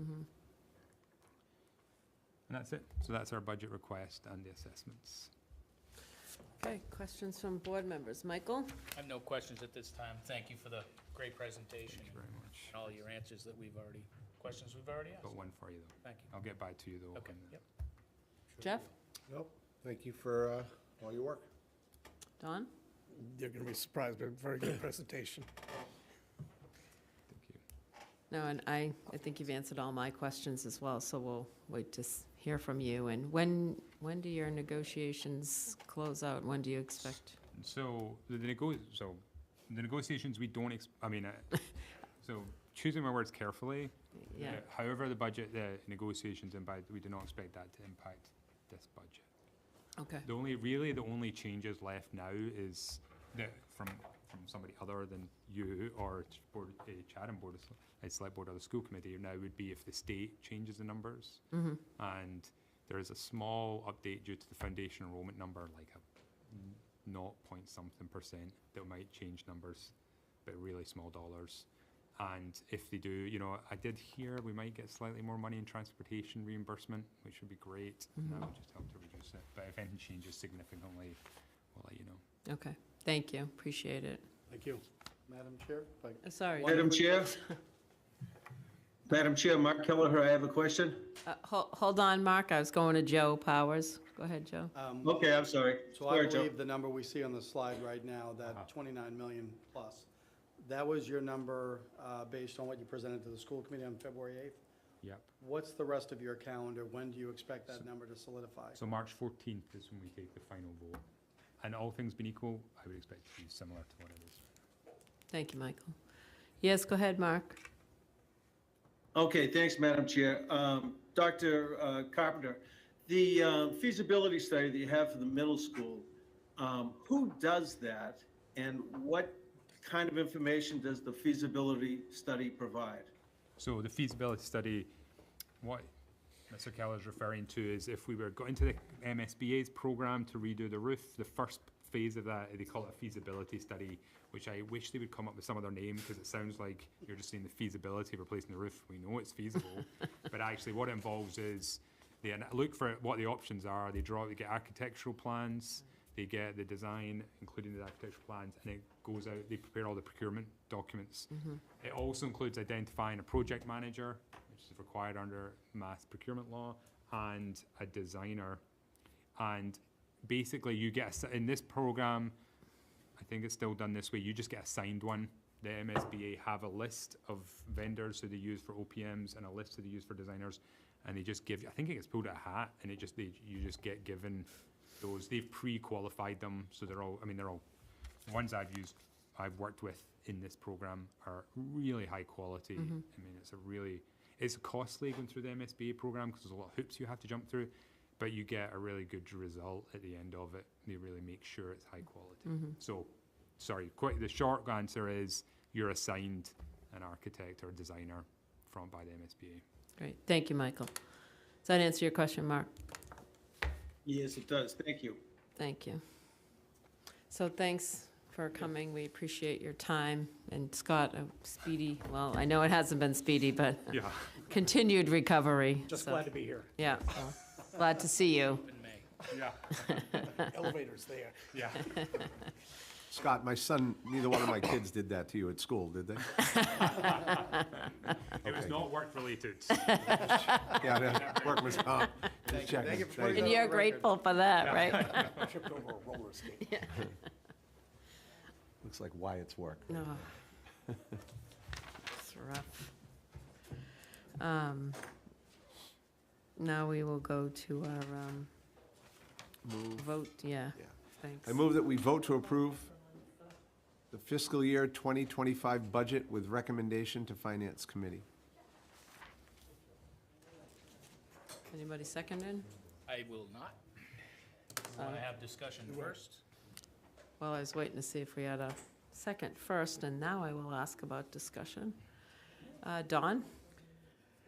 Oh, Joe, sorry, did you want to? Yeah, just to say that your discussion this evening, whatever you end up transmitting to the Finance Committee, comports with the requirements of the Harwich Charter under Chapter 9. That on or before the fourth Tuesday in February, the Select Board shall, with or without amendment, send a budget on. As you know, we have our budget roundtable this Saturday, March 2nd. Yep. And as you also know, the charter requires the Finance Committee at some point to hold a public hearing. So you'll go through an act tonight.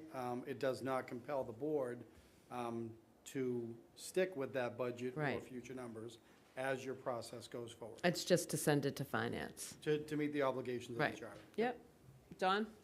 Thank you, Madam Chair. I mean, I'd feel comfortable sending it over as a draft, but we're in a line item budget state, and we have never had a walkthrough of particularly the major budgets in terms of all of the constituent numbers are below it. We've got headline numbers. I don't really know what the budget is in terms of what it was built from, because a budget isn't built from the top down, it's built from the bottom up. So I could see myself voting to refer this as a draft, but we really need to set aside some time for us before the warrant's printed, for us to understand what all the constituent elements are of this. Right, well, we're going to have conversations as well on Saturday, so. Any other discussion? Jeff? No, I'm Michael? listening. I would say draft would definitely be the language that I would use, and that would just be to comply with the charter. Right, And finance director's in the room, and I thank her for the 31-page response to my questions. I still have a lot of questions and a lot of answers that I was trying to extrapolate out of all of the information. But I'm still questioning the same ones I was questioning before, and wonder when the opportunity is for the board to discuss things like the finance department's or treasurer collector contract, and removing that from the budget. As Selectman Handler said, that contract could be paid out of the salary and wages. So I would expect that eventually from the town administrator, that we'll have a solution to that problem. Right. But not voting a contract in a future budget. Recreation and youth, which I've brought up, it was in the information received, but there's still about $25,000 in that expense that appears to me to be an enhancement of services. If it is an enhancement of services, I would ask that we take that out of the budget, along with that contract, before we transfer that to the Finance Committee.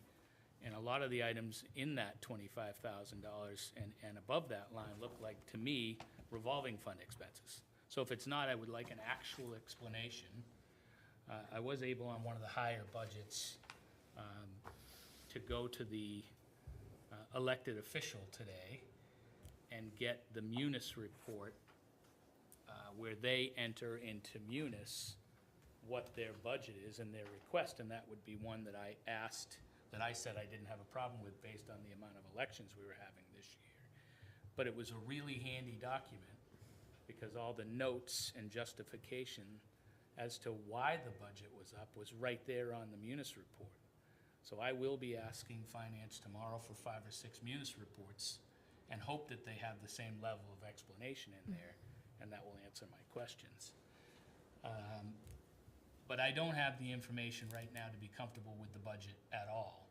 I would actually also like to understand from the assessing department when the Board of Assessors will vote the overlay surplus, because it's my understanding that we're looking at between $300,000 and $400,000, which we normally have a revenue line item on, which will make a drastic change in this budget, and one that we may actually be able to then have a conversation about enhancement of services. Right. So I would like to understand when that vote's gonna be and when that number's gonna be there. I do have a couple questions, Julie, if you'll indulge. And Sure, maybe go we ahead. can- Maybe we can get the answers, but sources and uses page are the items under the FY '24 actuals from 6/20/23 or estimates from FY '24 budget, or a combination? That would be the first question. Madam Chair, may I have it? Yes, sure. Just for, give you Just the say your name and all that for the record. Kathleen Barrett, Finance Director. Good evening. Good evening, members of the board, Madam Chair. Good evening. I realize it's a great deal of information, but try to put it in different presentations.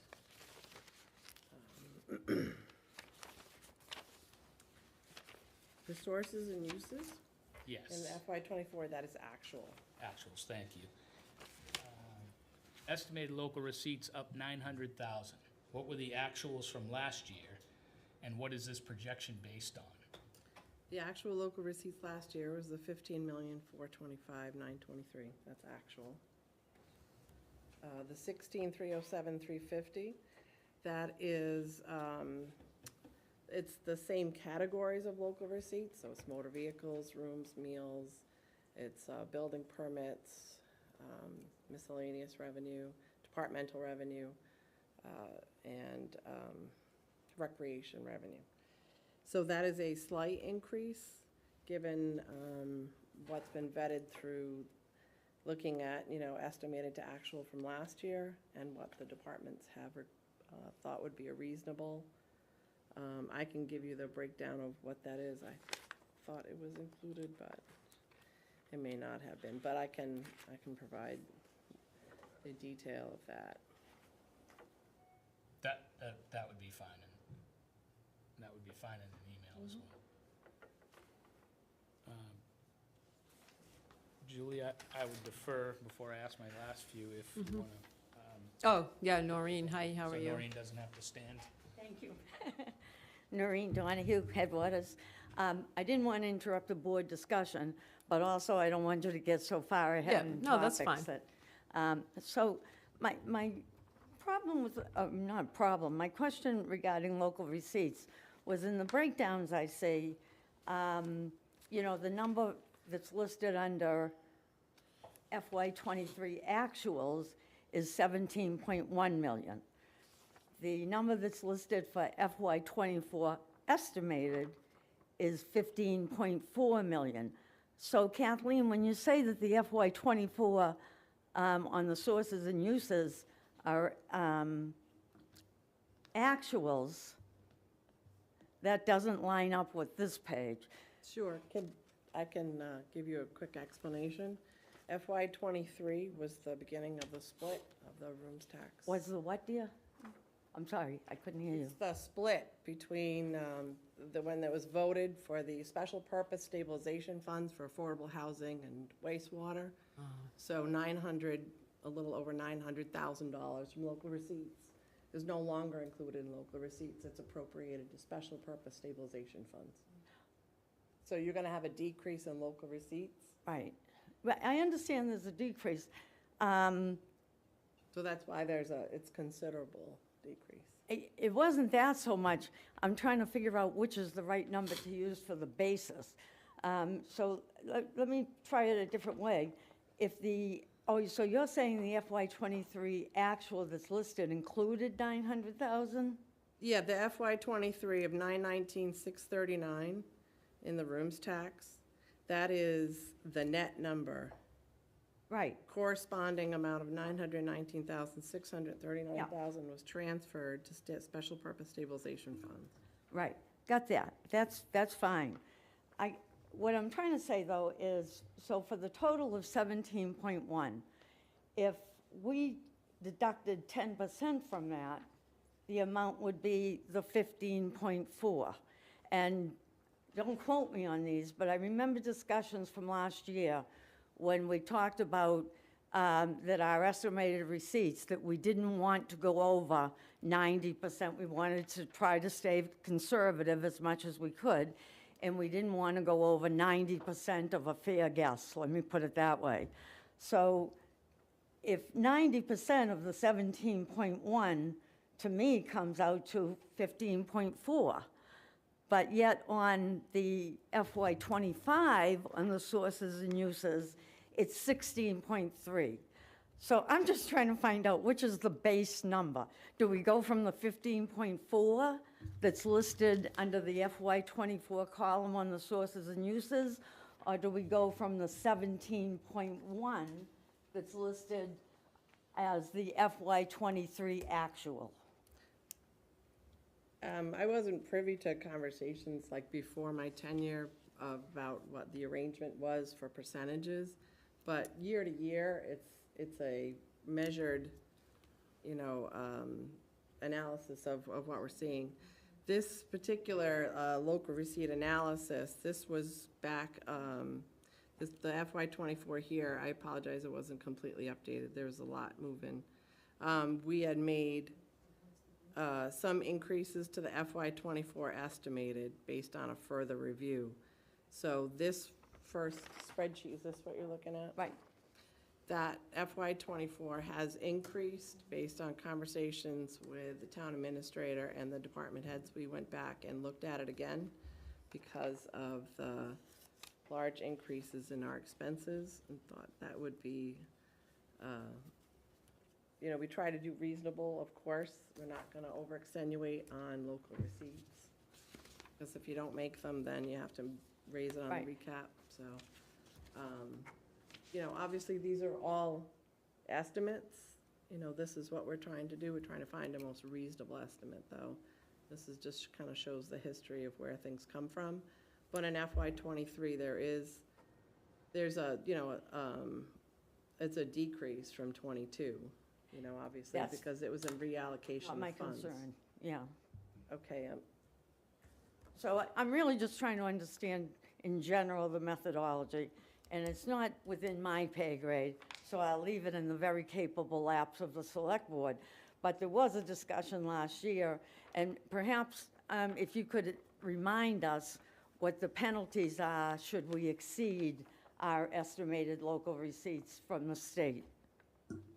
It's not necessarily a penalty from the state. You don't get punished per se. You just have a shortage of receipts of which you'd have to evaluate. And if there was a tremendous deficit, you have to raise it on the recap. That's why you keep a conservative estimate. I wouldn't put forth numbers that I thought were completely unattainable because it's not realistic. It's not going to serve any of us well. So that's the goal is to have it be a number, but still, you know, try to have something that gives us a little bit more flexibility because of, you know, the demands on for the budget. All right, so I'll just complete by, for my understanding as a layperson, so the number that we're kind of basing this on then, Kathleen, is the 17.1, is that correct? And the number of 16.7 trails off of that, not off of the 15.4? It's not an actual, like, hard formula. It's Yeah. based on receipts, and a lot of it was looking at what our current receipts are in FY '24. So in looking at '24's receipts now to see if these estimates are reasonable, now that we're further along, we can see what the actuals of '24 look like. We have half a year, a little bit over, of revenue recorded. It helps us, give us a little bit more flexibility with those. You know, again, nothing, you know, there was a rate increase, there'll be a rate increase for golf, that kind of helps with the departmental, you know, receipt increase, things like that nature. We do look at, you know, there's increase in, you know, some of the meals tax. You know, unfortunately, when dinner's more expensive, the tax is more expensive, so. There are some incremental increases that we felt like as the time from like the beginning of this process to now, it was reasonable to increase it a little bit. Do we normally see an increase in the second quarter? Yeah, I mean, with nicer Second weather, half, I guess I yeah, should yeah. say. Motor vehicle excise, when that's billed out, that's a very large component of our local receipts, and, but you don't really see that collection until like, you know, mid to late spring. So it's kind of almost into May that you really start to see, you know, all of that collection coming through. So it is hard to really gauge where you are at actually, you know, at this point in time, because that's such a big component, you know, it's, you know, $2.5 million. So, you know, we haven't collected it yet, so, Right. but, you know, year after year. But you're we looking do. at previous years Yeah, to make yeah. that estimate. It's a realistic, you know, estimate to say that, you know, consistently motor vehicle excise will continue. There's nothing, you know, economically or, you know, like outside forces that would say you'd have a tremendous downturn in people's ability to pay their excise tax. Right. You know, if you thought, you know, there was something looming, you could, but. Did you have a follow-up, Noreen? Well, not a follow-up, really. I'm just going to say so that I shouldn't look at the FY '23 actuals, really. It's really based more on an analysis of this year, the current year. Well, FY '23 is one of the components that's taken into account. It's not the only factor.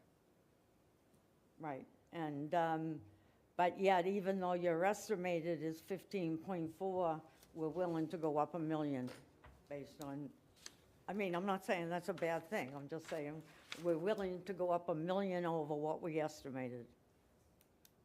Yes. That's where we stand today, yes. As I say, in your capable hands. Thank you, Noreen.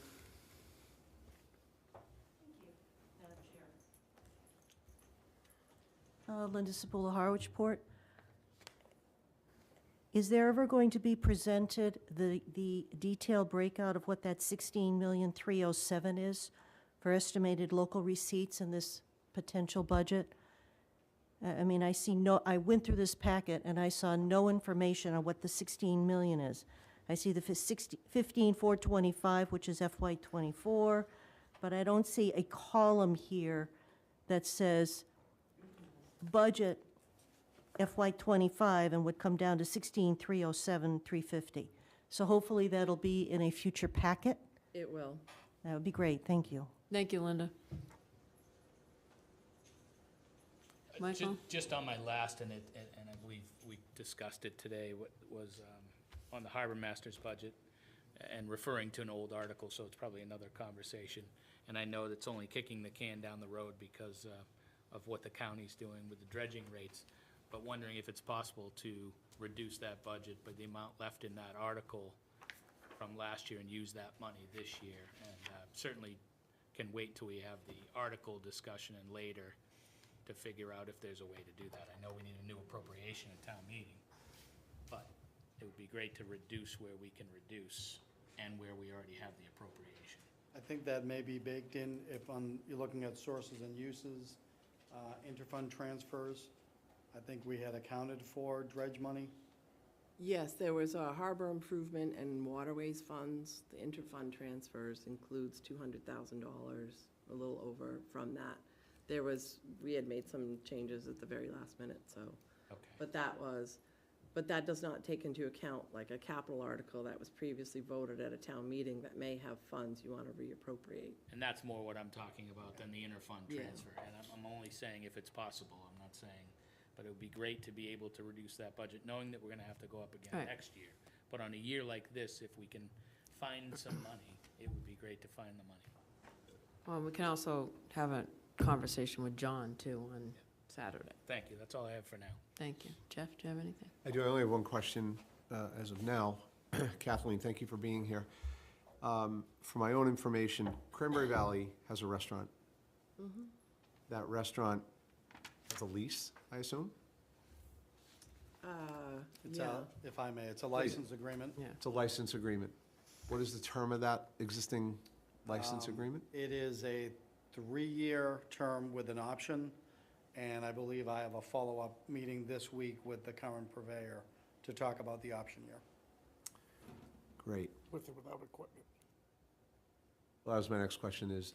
I didn't hear. Yeah, no, I'll ask it, thank you. Is the equipment in the restaurant a town asset or not a town asset? I believe it's a mixture. There are elements that our golf director identified as town versus elements that came from a prior vendor, and the town was interested in having the new vendor purchase that. But I can have the golf director give greater information on that. That'd be great, and I'd love to get follow-up information on that from you, Joe, if I could. Thank you. Don? I have nothing. Nothing? Okay. Other than to say, if you would change the motion to send over the draft budget, I'd be happy to vote for it. I think that's what I said in the first place, Don, but I'll make it again if you'd like. I vote to approve the draft budget And send it over. and send it over, the draft budget for the fiscal year of 2025 with recommendations to the Finance Committee, and send it to the Finance Committee.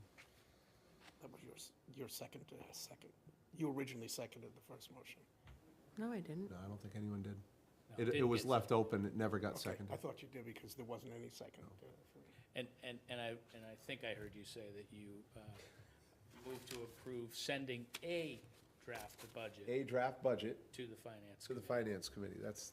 That's what it is. Well, then It's I'll a second- draft. I'll It's second not the, that. or, it's It is the a draft. I'll second that. It's a draft 2025 budget to send to the Finance Committee, as we do normally, and that's what's on the agenda. So, Exactly we what I have said. a motion I'll second. and a second. I did. Is there any further discussion?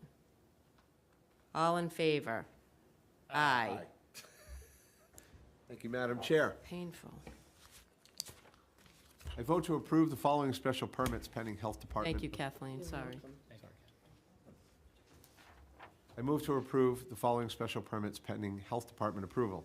Sharon Hawley, DBA Sedona Summers, one-day entertainment and wines and malt permit, March 8th, 2024, and March 29th, 2024, 204 Sisson Road, 4 PM to 7 PM, live music. As well as Abigail Dudley, one-day entertainment and wines and malt permit, March 9, 2024, 204 Sisson Road, 6 PM to 9 PM, trivia. Second. Moved and seconded. Any discussion? All in favor? Aye. 4-0, Joe. Madam Chair? Yes? I apologize. I think what got lost in the shuffle, sorry, thank you for the action on item D. I have 2 forms for you folks to sign based on that. But if we could go back to the overall concept of the fiscal year 2025 budget, following the information that was provided by the finance director in your packet, was in fact a draft agenda for your Saturday session with the Finance Committee. So I just wanted to ask if the board had any questions, changes, or anything. Otherwise, I will transmit this draft agenda along with the budget documents to the Finance Committee for Saturday. That's fine. Is there any problem with that? My only comment, and I hate to put the town clerk on the spot again, but we have early voting on Saturday, and I think it'd be a pretty tall ask to ask the clerk to leave early voting and come to our meeting. So I would think, and I would let the clerk speak for herself, but maybe we see the clerk at a different time.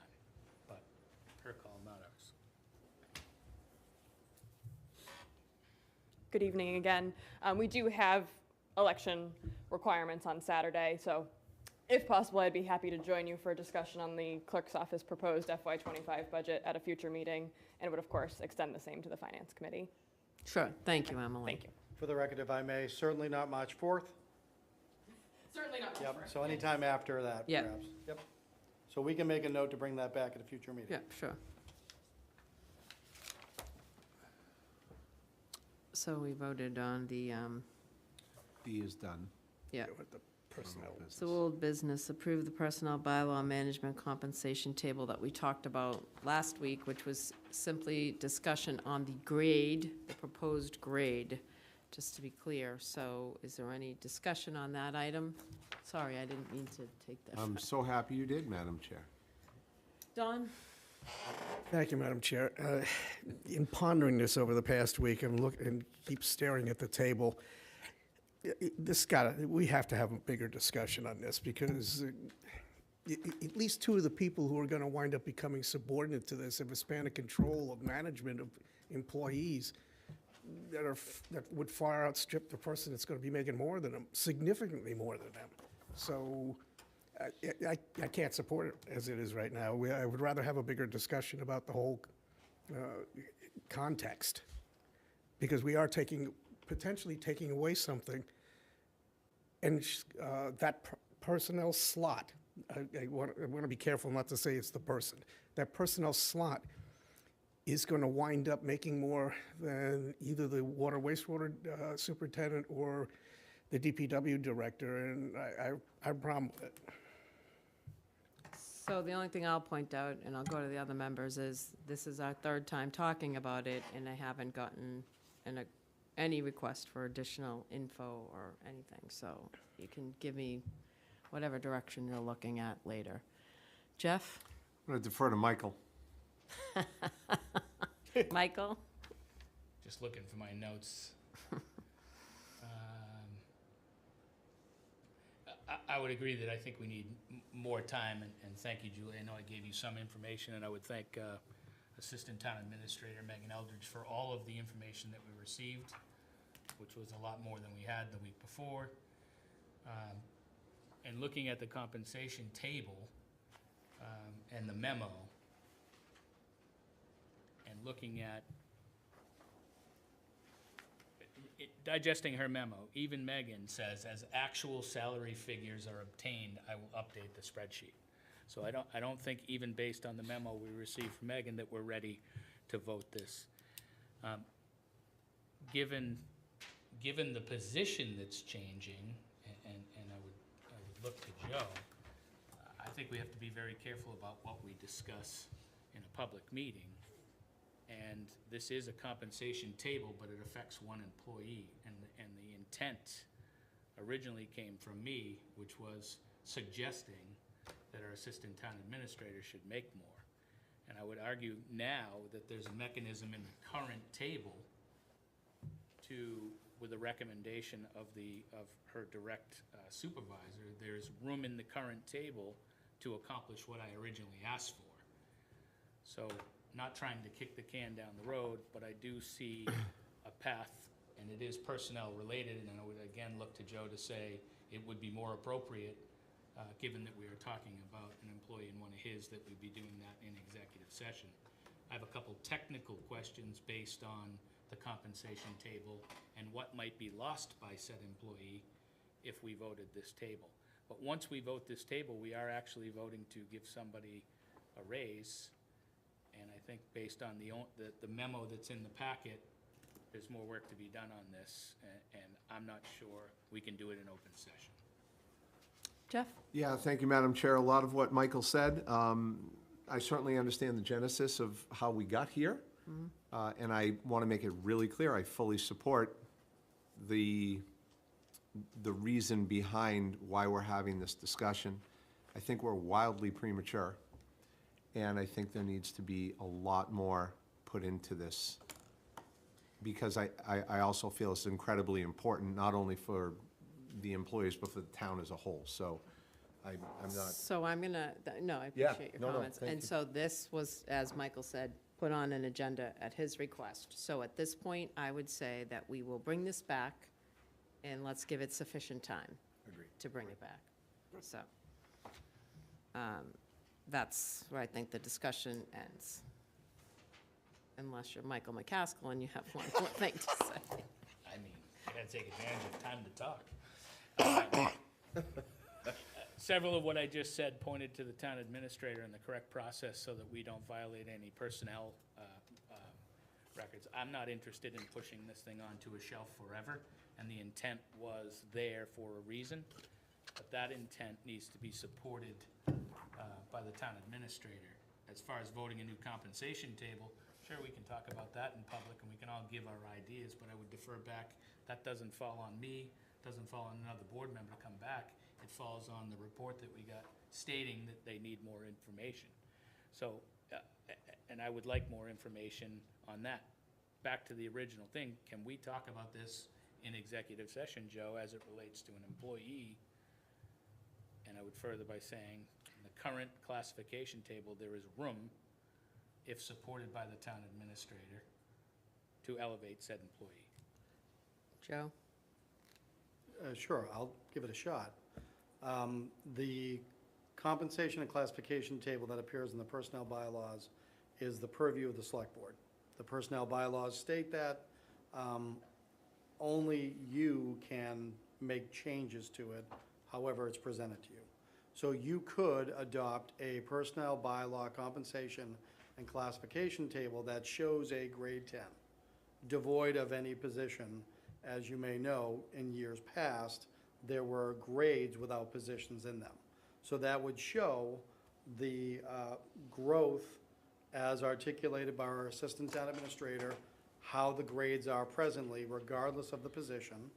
Within a grade line, there's a delta of about 2.5% between each step.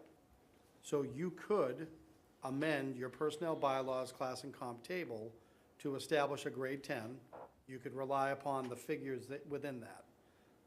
Then, separate and distinct, you can have a conversation, and I would recommend that it be an executive session, if you want to talk about a specific individual's salary, not just the position of assistant town administrator or title. So there's a few options you have. Thank you, Joe. Michael? Okay, just so we don't throw this on a shelf and never talk about it again, I'd be looking for a complete, if we're gonna go that route, I'd be looking for a complete study on salaries for those positions in that compensation table, and not just the limited information that we have and a few towns mentioned. Because it doesn't come close to doing justice, in my mind, to picking the starting salary level on the grade 10 position. Well, I think on terms of the grade, if I heard Joe correctly and understood him correctly, the question really isn't then about that position. It's about that grade for whatever positions may fall into that grade. Did I understand that correctly, Joe? That's what I was trying to say, yes. Right. So it's not necessarily about a specific position at all. It's about a new grade level so that there's some more flexibility to move. If I'm reading the chart correctly, grade 10, that position on that compensation table is the only position in that grade Right. 10. But now we're talking about creating a grade versus doing anything for any particular position. That's the only point I'm trying to make, is that now we're talking about creating a grade versus putting a position in that grade. It's creating another grade level.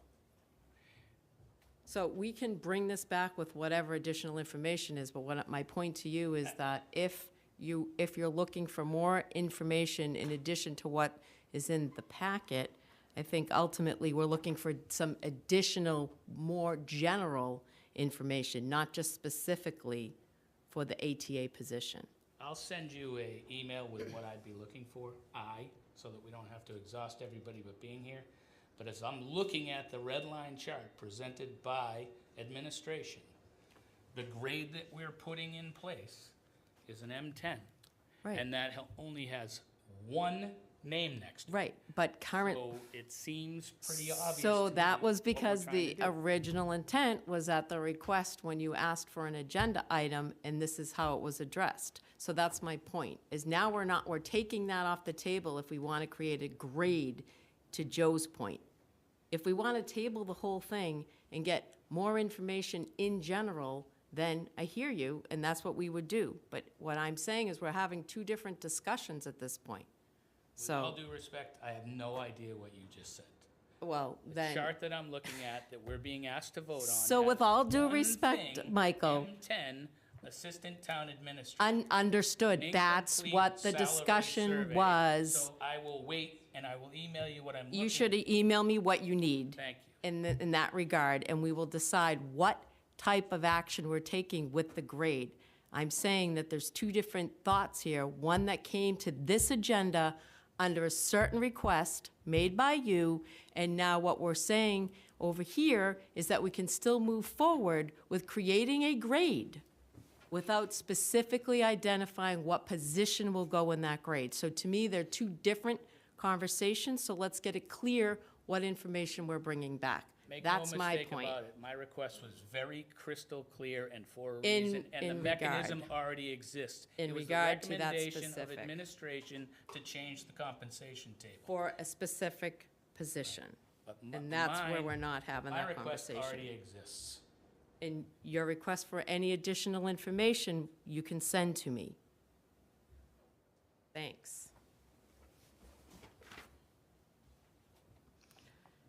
Discussion on articles for the 2024 annual town meeting. It was the previous one, sorry. I'm so happy to see adjustments made in a positive way to our employees, because those of us who've been here for a while know we lost a lot of good employees for salary reasons over the last 10 years. So I think, despite it'll be difficult, I think that's a good thing. But there was something in the memo from a week ago that accompanied that table that bothered me. And as hard as I try, I can't not mention it. And in that memo, the last line, the memo from the TA, said, "This position is responsible for overseeing all department heads in the absence of the town administrator, as well as taking on the responsibilities of an absent department head." And, I certainly don't want to get into any specific. I really would ask that we don't talk about anything I'm not going specific. to. Okay. But when I'm just going to tell you my opinion, that I can't see anybody taking over the responsibilities of the police chief, the fire chief, or the water wastewater director. And so words matter. That's only words in a memo, but they'll get repeated. And that's just my opinion. If you think that that position, the ATA, is intended to take over the responsibilities of the police chief, the fire chief, or the water wastewater superintendent, I'm very surprised.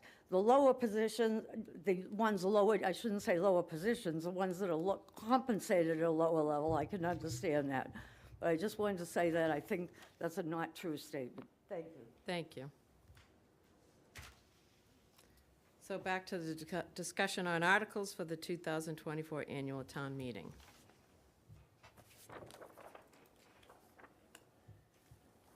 So, Madam Chair and members of the board, what you should have in your packet is the current list of known articles that are referred to as standard warrant articles, the list of potential warrant articles, as well as, I believe, recent communication that the chair received regarding potential articles on a possible human resources director.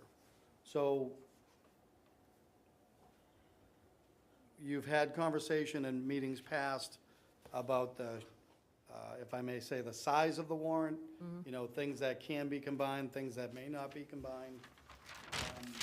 So I would just defer back to the memo of February 9th and answer any questions of the board. I identified 2 specific articles in that memo.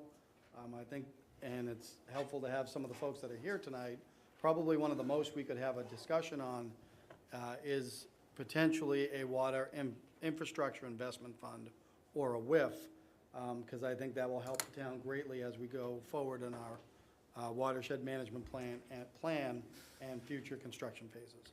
Be that as it may, I'd be ready, willing, and able to answer any questions, comments, or how you want to proceed on articles. Does anyone have any specific way they want to go about the article discussion? Do we want to start with the discussion on the WIF? Don? Thank you, Madam Chair. I was actually going to ask you that, is that we're doing this linearly from the top to the bottom, because there's one that I'd like to pick off right away, is, Go ahead. while I very much appreciate Senator Sears' appearance here and his comments, and I don't think there's anybody that is more enthusiastic about funding attainable housing than me. Not that I'm better than everybody, but I don't think there's anybody who cares more about it.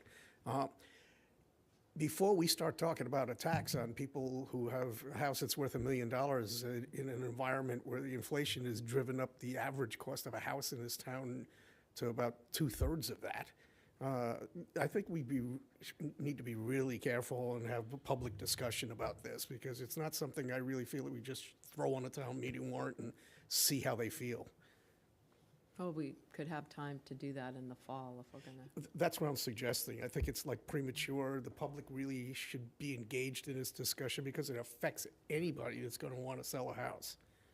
Any other discussion on that yet, Jeff? Yeah, I'd like to support exactly that, Don. I think, my opinion is I'd like to know how much money we could potentially generate. I'd like to know where it would go. I think public input would be a big help before this hits town meeting floor. So Michael? I support that. I agree. Okay, so why don't we take that off the list for now? That's one thing. Yeah, one down. Do we want to go forward with discussion on the WIF while we have Dan and Gary here, so we don't elongate their night any further? I'd like to Do you hear. have anything you want? Yeah, could throw somebody, in? could they explain it? Because I know what it is, but this is a geeky thing. Yeah. Do you want to, Dan? Oh, Michael? Sure. Without Yeah, setting them Joe. up, Joe is perfectly ready for this one. Thank you. I can No, certainly. I know you're ready. I was Yeah. just saying if they want, if we would go You to want to that. explain the? Thank you. Just that if we would go to that discussion now. Sure. But I think generally speaking, what the WIF gets to is it's a funding mechanism that the town can rely upon. There's actions required through town meeting, so that's why the select board may be the initiators of this, to get something on the warrant. The bigger discussion beyond the WIF, or within the WIF, I should say, is how you would populate that water investment and infrastructure fund. And again, as it says in the memo, I believe, water is used interchangeably with wastewater. I would ask the superintendent, was it the town of Dennis that we know that implemented this a few years back? Town of Yarmouth, right? And so there are at least 2 towns on Cape Cod that have already done this. And there's thought about the amount that you earmark, which can be up to 3%. At least one of those towns, I believe it was the town of Yarmouth, decided that they would impact upon their Community Preservation Act percentage. I think they, for example, say, don't know the particulars for Yarmouth, but they went from 3% to 2% on their CPA and redirected that 1% to populate the WIF going forward. But the overall concept that I think we want to talk about is the WIF, along with our special purpose stabilization funds and all of the grants and SRF funding and all that our superintendent pursues, is a solid way for the town to convey to the residents that as we progress beyond phase 3, we also have identified funding sources. And building a WIF in the way that I just described, in my opinion, and I'll look around, would not constitute a tax increase. It is a redirect of an existing tax. Now, that's easy for me to say without the Community Preservation Committee present, but that's also not the only way that you can populate the WIF. Regardless, There are actions that need to be taken by the select board ahead of town meeting to make this conversation go forward. Thanks, Joe. That's- Don? Thank you, Madam Chair. What I'm trying to do is somewhat demystify this. I get populate and all that stuff, but really, in terms of the public, it really boils down to where we're going to get the money from this to put into that bucket. It's really simple.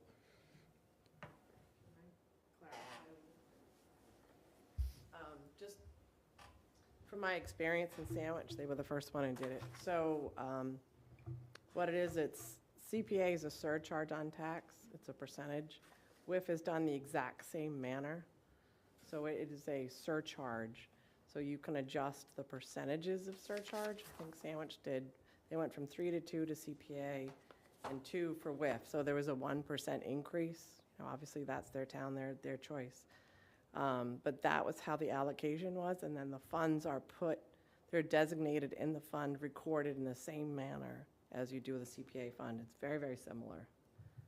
So it's not necessarily like populating funds, like you're not like taking the money, it's just it goes on the tax bill, it'd be a separate line, you'd have your real estate, you'd have CPA, and then it just comes up, it literally says WIIF. There are some logistical considerations for when we want to implement that at some point in time, whatever year it's going to be, would be a new component of the billing process through Munis. So it's not like an easy thing to push a button. It would require some research on our part. So to be fair to everybody involved, it would just require a little bit of research on how to implement that, because it's a separate line, and it's got to calculate in a certain way to make adjustments, so. Is there any other hoop that we have to jump through regulation-wise to go from 2, if it's 2, to 1 being diverted over to the WIF? Yeah, I can defer to Joe, like my experience was, and he's done a lot of research on it, and I spoke with John Giorgio about it, in both places, who's town council, and, it's specific language in the articles of which, how there's a very specific, language, what you reference and how it's done, and how the adjustments are made. Okay, Certainly defer to the legal expert. okay, thank you. This is something that dates back to a former finance director, Carol Capola. It was conversations that Carol and I, with wastewater superintendent and others, were kicking around about 4 years ago. So council has already established the framework. And to what our present finance director was saying, the act that's covered in a draft article is for the town to accept Mass General Laws, Chapter 40, Section 39M. And that, by doing that, by town meeting accepting that statutory act, we are then creating a special municipal WIF, or Municipal Water Infrastructure Investment Fund. Then within the body of the email, it talks about the various purposes that you can use for the appropriations that come from that. So it could be maintenance, improvements, and investments to municipal drinking, wastewater, and stormwater. So that's standard language that comes from that statute. So council has written it, a draft, years ago, in such a way that it can be open-ended, but it would be known as the municipal WIF. Further, it talks about that, in this example, that a property tax surcharge, as the finance director has said, the requirements of the statute limit it, you can only go up to 3% on your percentage, however you derive that property tax surcharge. Further, the discussion on it back then was whatever annual town meeting adopts it, none of this would occur until the next full fiscal year. So the draft language right now would say that the taxes assessed would be for fiscal year 2026, which would begin no earlier than July 1st, 2025. Now, for me, having our wastewater superintendent and members of the wastewater commission here, what could be helpful is we may not need it necessarily in place for fiscal year 2026. We may want to have it in place for 27, or we may not contemplate using those funds for several years. But again, the whole purpose of this is to try to give comfort that in years past where there has not been a cogent funding mechanism. All right. There's now a cogent funding mechanism. So back to the fact that we just tabled one till the fall, is this something that you would say move forward with the spring, or that you would? My recommendation is if you're going to do this, it is something that, in my personal opinion, is suitable for your annual town meeting, the one that everyone's used to in a May. Prior boards had talked about potentially doing it a special, and there was not, I think, a stomach for that. I think the bigger question is, you want to give as much notice, A, that you're contemplating it, and then B, when this will change, if it does, on the property taxes. Thank you, Joe. Did you have a question? I did, just, how would we properly inform the public on this prior to town meeting? So that they understand exactly what we're trying to accomplish here. Well, I mean, the warrant, but that's, Like the Not article, like the article that necessarily. we just chopped out, I think information to the public would be important. yeah, which is why I was asking about the fall. Got it. Don? Actually, thank you, Madam Chair. That's what I was going to say to support the fall. But if it has to We be. always have to remember that we're not spending our own money. I mean, it's coming from taxes. And half of the discussion we're having right now is where it's going to go. All commendable, because the Clean Waters Board up in the county, we've all been discussing this for a couple of years. My problem is that at least one of the paths would delete a certain portion of the CPC money that is going to projects right now, where at a time when the state has been steadily over the last 10 years ratcheting down what they were matching us with. So the public would have to say, it's kind of like your own house budget. I appreciate that we've been spending it on this and this, but I'd really like to put aside some for that. It's not just how commendable it is to spend it, it's where's it coming from, and you're willing to give up something over here that you had already. I guess just my clarification that I just heard from you, though, was that it should happen at an annual town meeting. Is that correct? Right, again, Yeah. because for me, annual is the meeting. Right. Everything that we read about in the statutes requires municipalities in Massachusetts to have an annual town meeting between April and June. And so that's guaranteed to happen. Specials are not guaranteed to happen.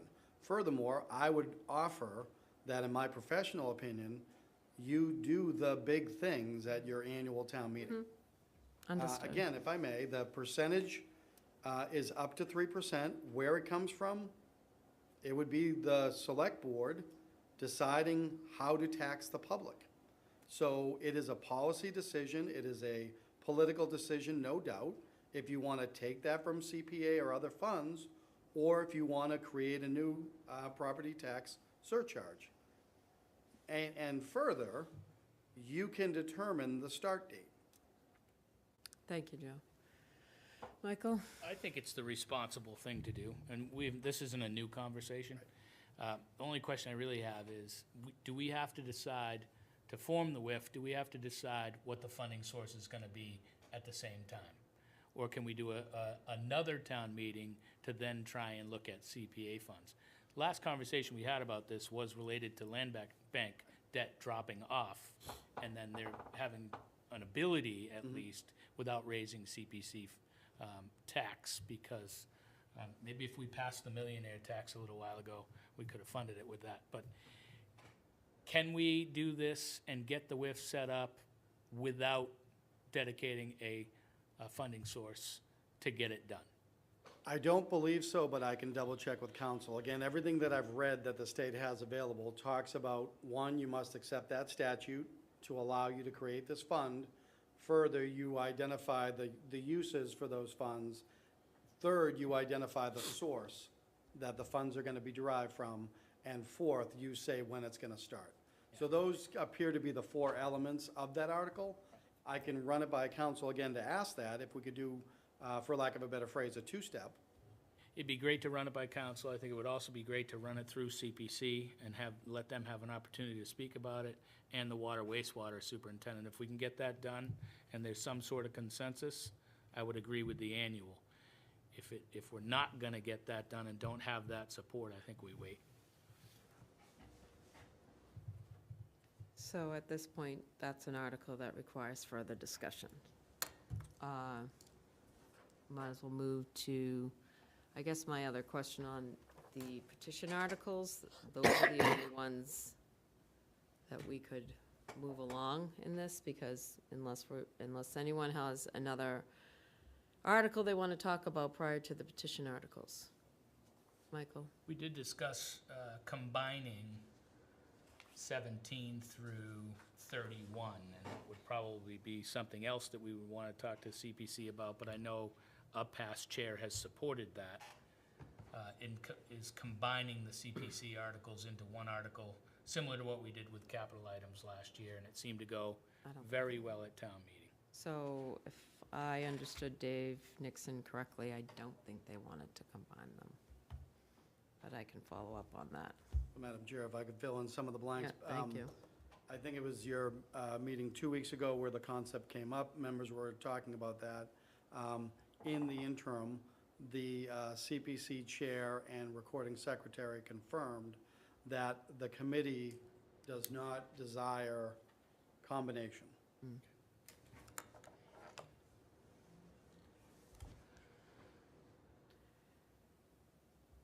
So that brings me back to the petition articles, are the only ones that I know that we could then forward over to bylaw, unless anyone, I don't think that we're ready with any other petition, with any other article other than the petition articles to send. So for me, as you discuss the warrant, one of the things that could be helpful, perhaps with tonight's discussion, is, so I'm not presenting these with those article numbers yet, because I know there's been discussion at the board level about where you would prefer to insert things within. Right. In other words, I think there's been a solid and good discussion on petitioned articles as an example. Where should they fall? So that kind of guidance would be very helpful for me, and I can start giving you solid drafts of the warrant. Again, for my purposes, and it goes back to prior roles that I've had in municipal government, there are occasions where bond counsel has asked for the various iterations and explanations. So the preference would be is if you're going to accept the warrant, that you give some direction on how you would like it to be laid out, then we can number them and try to stay with that numbering sequence. Additionally, you have in your packet that second list of other potential warrant articles. Is there a desire of the board to pursue those other articles? And that is the page that says potential warrant Yeah. articles. Well, why don't we run through those first, because we've already talked about the WIF. We've already talked about the SEER home rule article. So that leaves us with Howardsport parking initiatives down.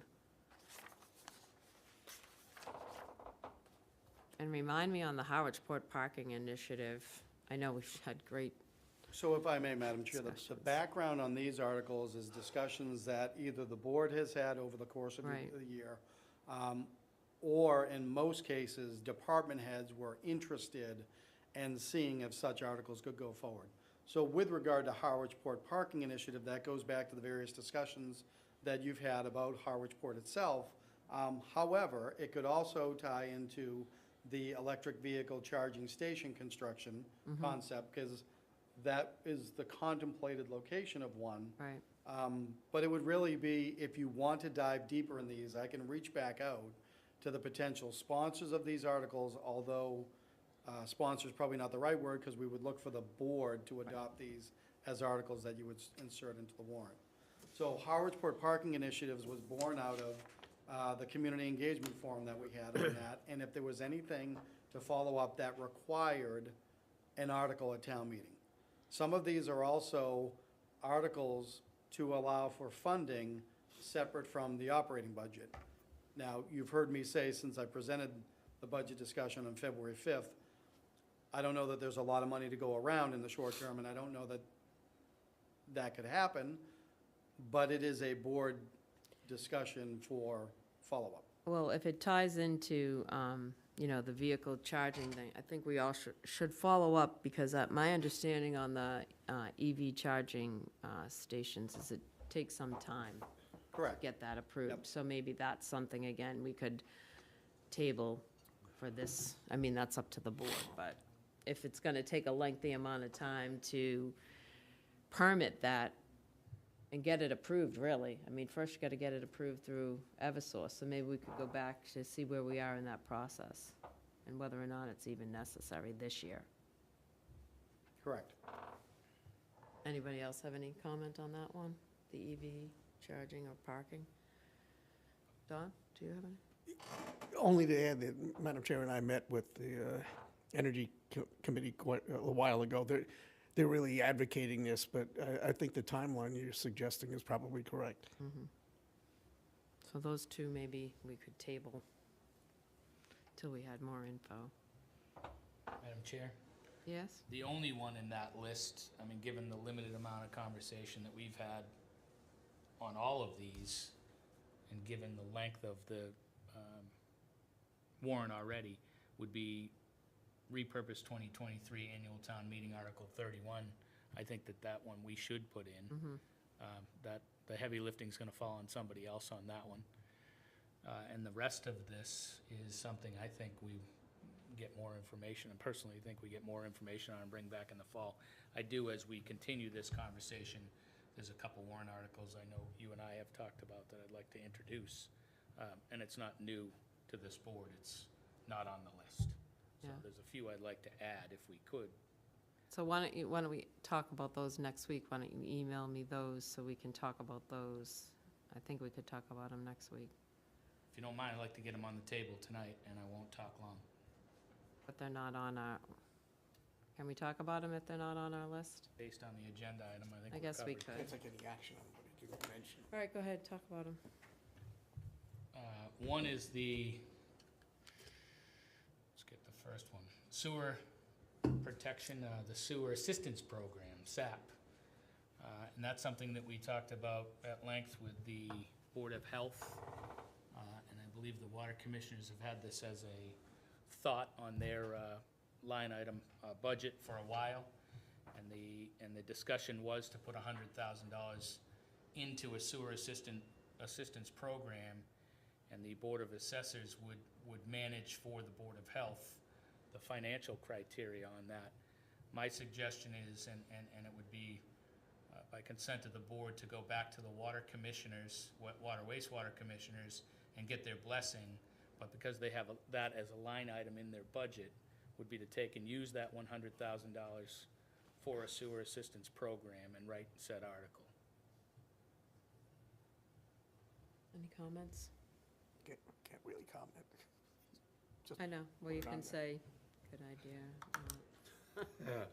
Is there a consensus that you Right, want to follow up on that? exactly, so, I think it'd be a good idea. Yes.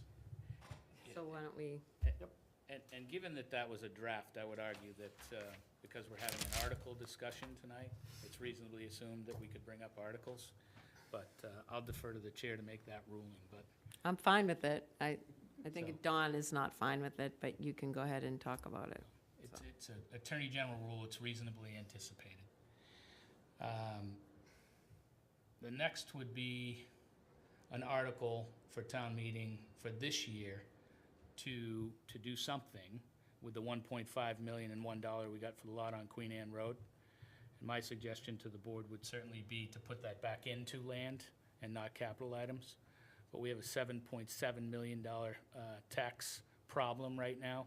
Over $3 million of that is owners unknown and miscellaneous parcels.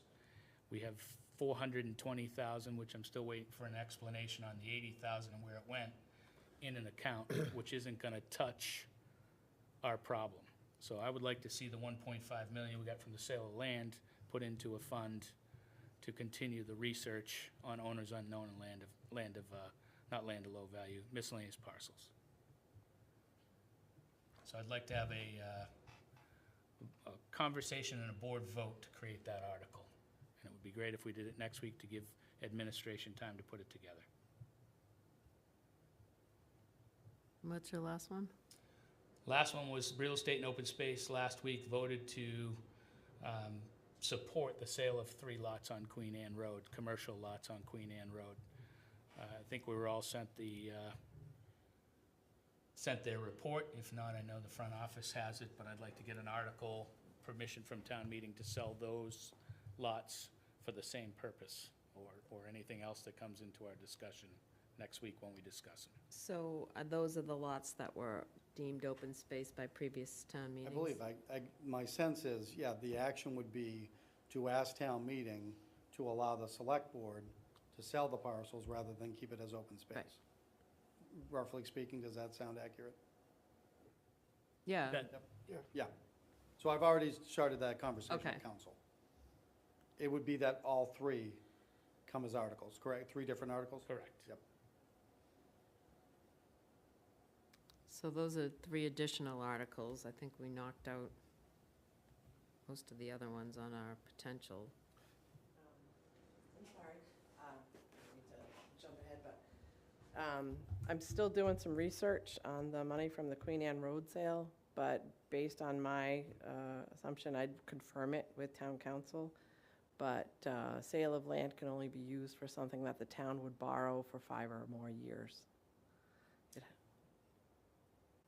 Yeah, I would just ask if I could, through the town administrator, Joe, that conversation was a very different conversation than we had with council related to land, sinking funds, and this not being part of that.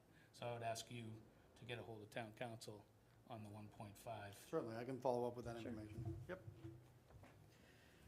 So, And I would just further by saying, this has come up before, and Don, you probably remember, but this happened before out in North Harwich as well, and that money was reused and not for borrowing, correct? Madam Chair? yeah, Thank you, Madam Chair. Yes, I had my head handed to me in the early 2000s because we were trying to convert over a physical asset like land and turn it into a disposable asset and buy stuff with it. So this is a good discussion. Thank you. Jeff? Yeah, the only one I would like to discuss, or if running out of runway for the annual town meeting, is the bylaw charter review changes that they presented to us a couple weeks back. And if we're able to bring them back maybe on Monday night next week to get some more dialogue and some clarity, we'll know better at that point in time whether or not it might actually be suited better for the fall versus the annual. But I don't want to drop the ball on this, and I want to make sure that we do what we should. Yeah, no, I actually wanted to put them on the agenda for Excellent. Monday and make sure that they were okay with that date, so I think we should do that. Do we want that to be a joint meeting? I see Linda here now. Do we want that to be a joint Yeah, I think, for good discussion? yeah, I think it should be a joint meeting. Oh, sorry, Dan. Sorry, Dan Pelletier, Water Wastewater Superintendent. Just had a concept of an article. I think I might have mentioned it to Joe last week. If I didn't, I apologize, so you'll get it live. So if we wanted to consider putting in like a contingency article for Phase 3, as we discussed a couple weeks ago, the project is currently estimated at 50.9 million. We had previously appropriated 50 million. What I would recommend or suggest as a funding source is we also saw a significant reduction in the dry pipe cost, so we may be able to reallocate or reappropriate some of that money to fund if the Phase 3 project goes over, so we don't have to drop any streets. Okay, so do you want Joe? So if I may, we did discuss, I think it was the week before. However, the concept here is repurposing, if you will. Yeah. So I have the information. I appreciate the superintendent bringing it up. I think if there's consensus from the board, that's a very straightforward article. Okay. All right, so why don't we come back with that one as well? So then, I think that we are agree. Linda. Oh, sorry, Linda.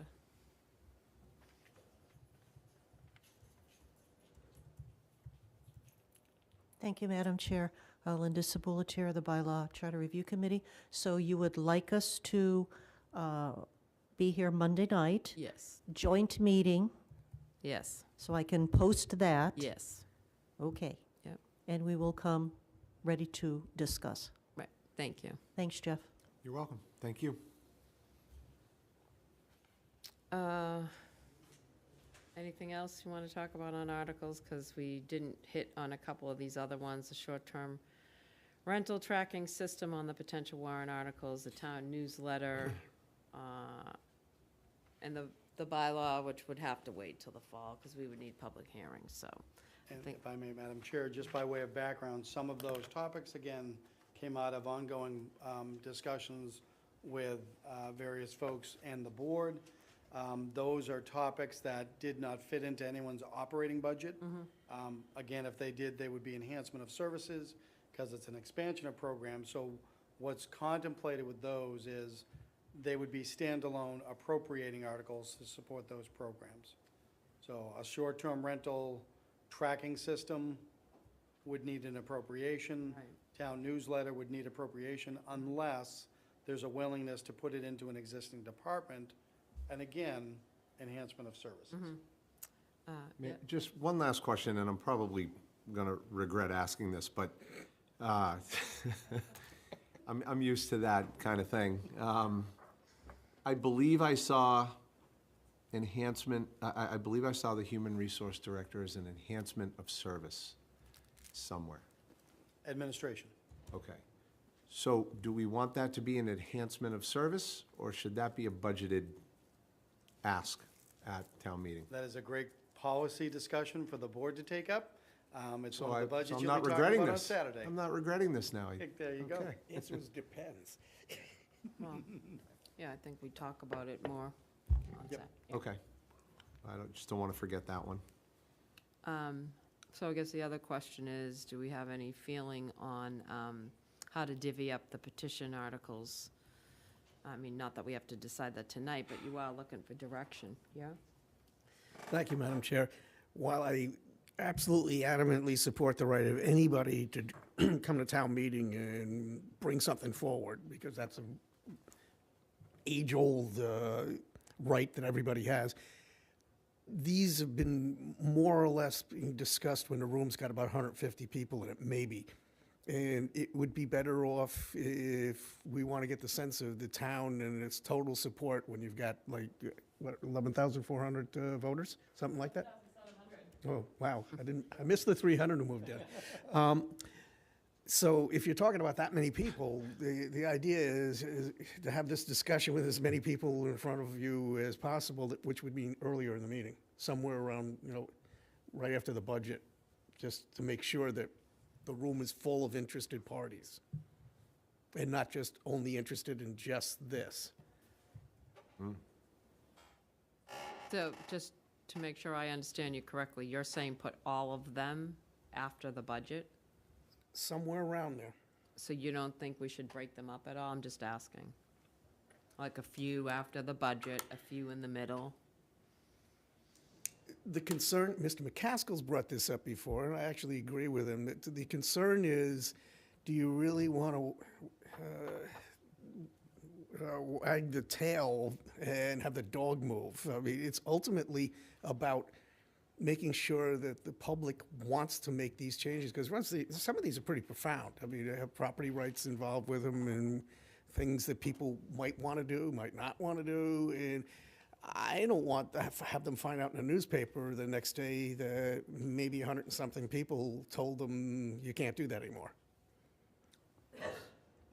I agree 100%. I think putting them back to back to back to back would be an arduous task. Just something up front. I'm willing to support putting them up front, but Not on the second day is what I'm saying. yeah, no, I agree with you, Don. Well, I think whatever, maybe we just think about it and then Sure. figure out so we can at least give you some direction as to where we want to put them in. I guess the other thing there is that those articles they need a number for you to move them along, or can you send them along? No, I can send them along without number. Okay, let's send them, and then we'll figure out where we want them. And I would support putting the majority of them at least before the CPC articles. I agree back to back is gonna be a problem, but that's what we're dealing with right now. So it just happens to be back to back to back to back on a night where half of the people that go to town meetings say I'm not doing this. And that same half and more complaining after the fact, after more things have been taken away from us. I would imagine the pool one we could probably put first, because asking if you want to, I want a pool. But we should probably have something that says it's gonna cost $2 million.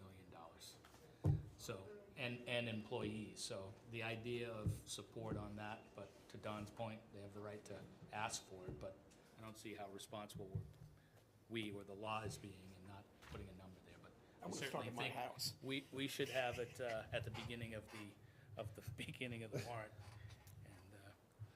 And Madam Chair, if I may, on the citizen petitions, council has been provided copies and is looking at what the appropriate format is, understanding the petitioner's language.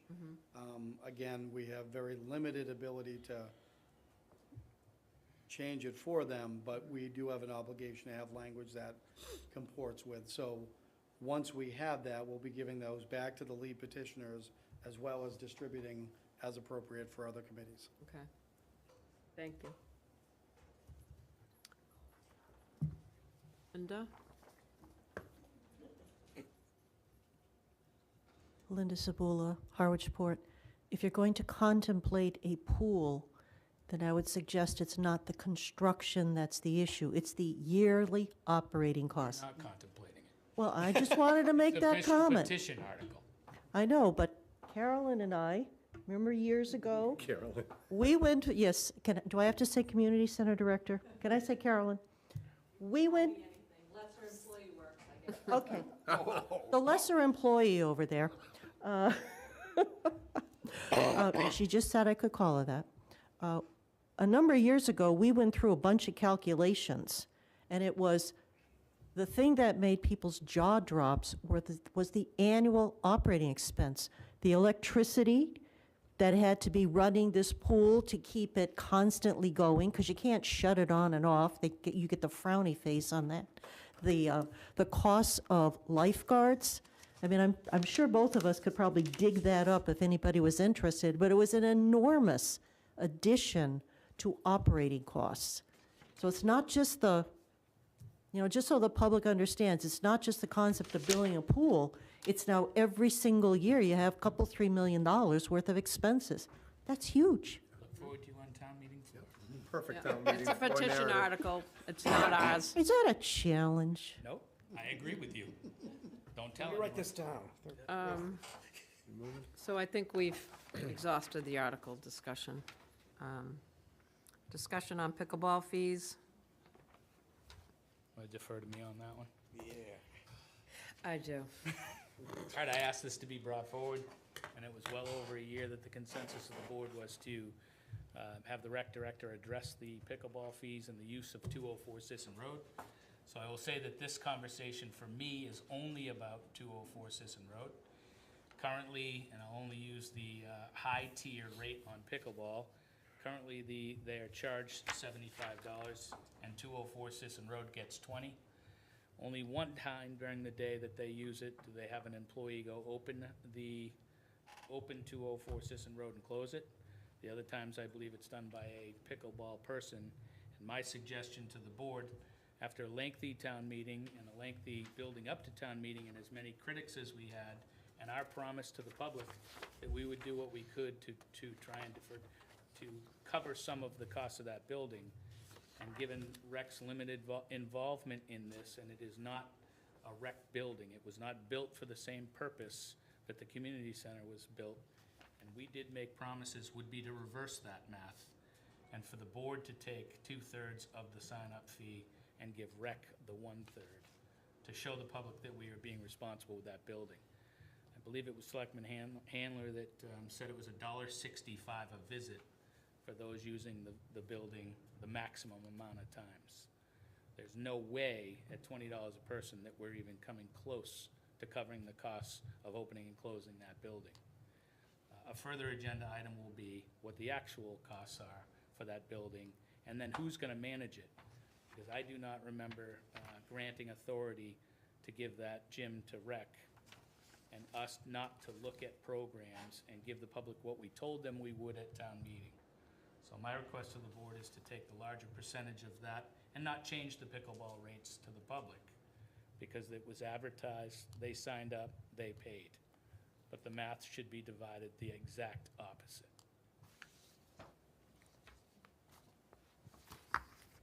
Anybody want to make a motion? Was that a motion? Yeah, yes, Second, change the proportion. yeah, change the Change the proportion. proportion. Moved and seconded. Any other discussion? All in favor? Aye. Aye. Aye. That's 4-0, Joe. Town Administrators Report. Thank you, Madam Chair, members of the board. There is a contract to announce. It is for tree trimming services at the town cemeteries. It is for Mackenzie Tree Service. It is about $30,000. The contract talks about up to 12 days of service at $2,500 per 8-hour day. The funding source for this is coming from the Cemetery Revolving Fund. And again, this was a Chapter 30B. Quotes were solicited, and Mackenzie Tree Service came in as the low bidder. That's my report. Thank you, Joe. Don, Selectmen's Report. Jeff?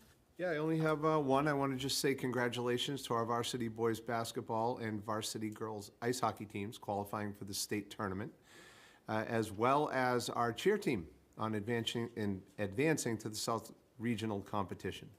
So congratulations and continued success for this Monomoy High athletic program. Thank you, Jeff. Michael? Not a report, just a request, and I did send it to you in an email tonight. I want to get the herring fisheries put back on the agenda as soon as possible to discuss reconsideration for a one-day celebration at the Herring Run in North Harwich. So I'll follow up with Don on that in terms of his availability. The other Don. You're not you. Yeah, Don Yancy. And then I just want to say congratulations to the Sheriff's Department, their program there, their graduation ceremony. I did stop to ask the chief to pass along our best wishes. Couldn't stay for the whole thing, so a lot of great atmosphere going there, and I believe it was an excellent program, so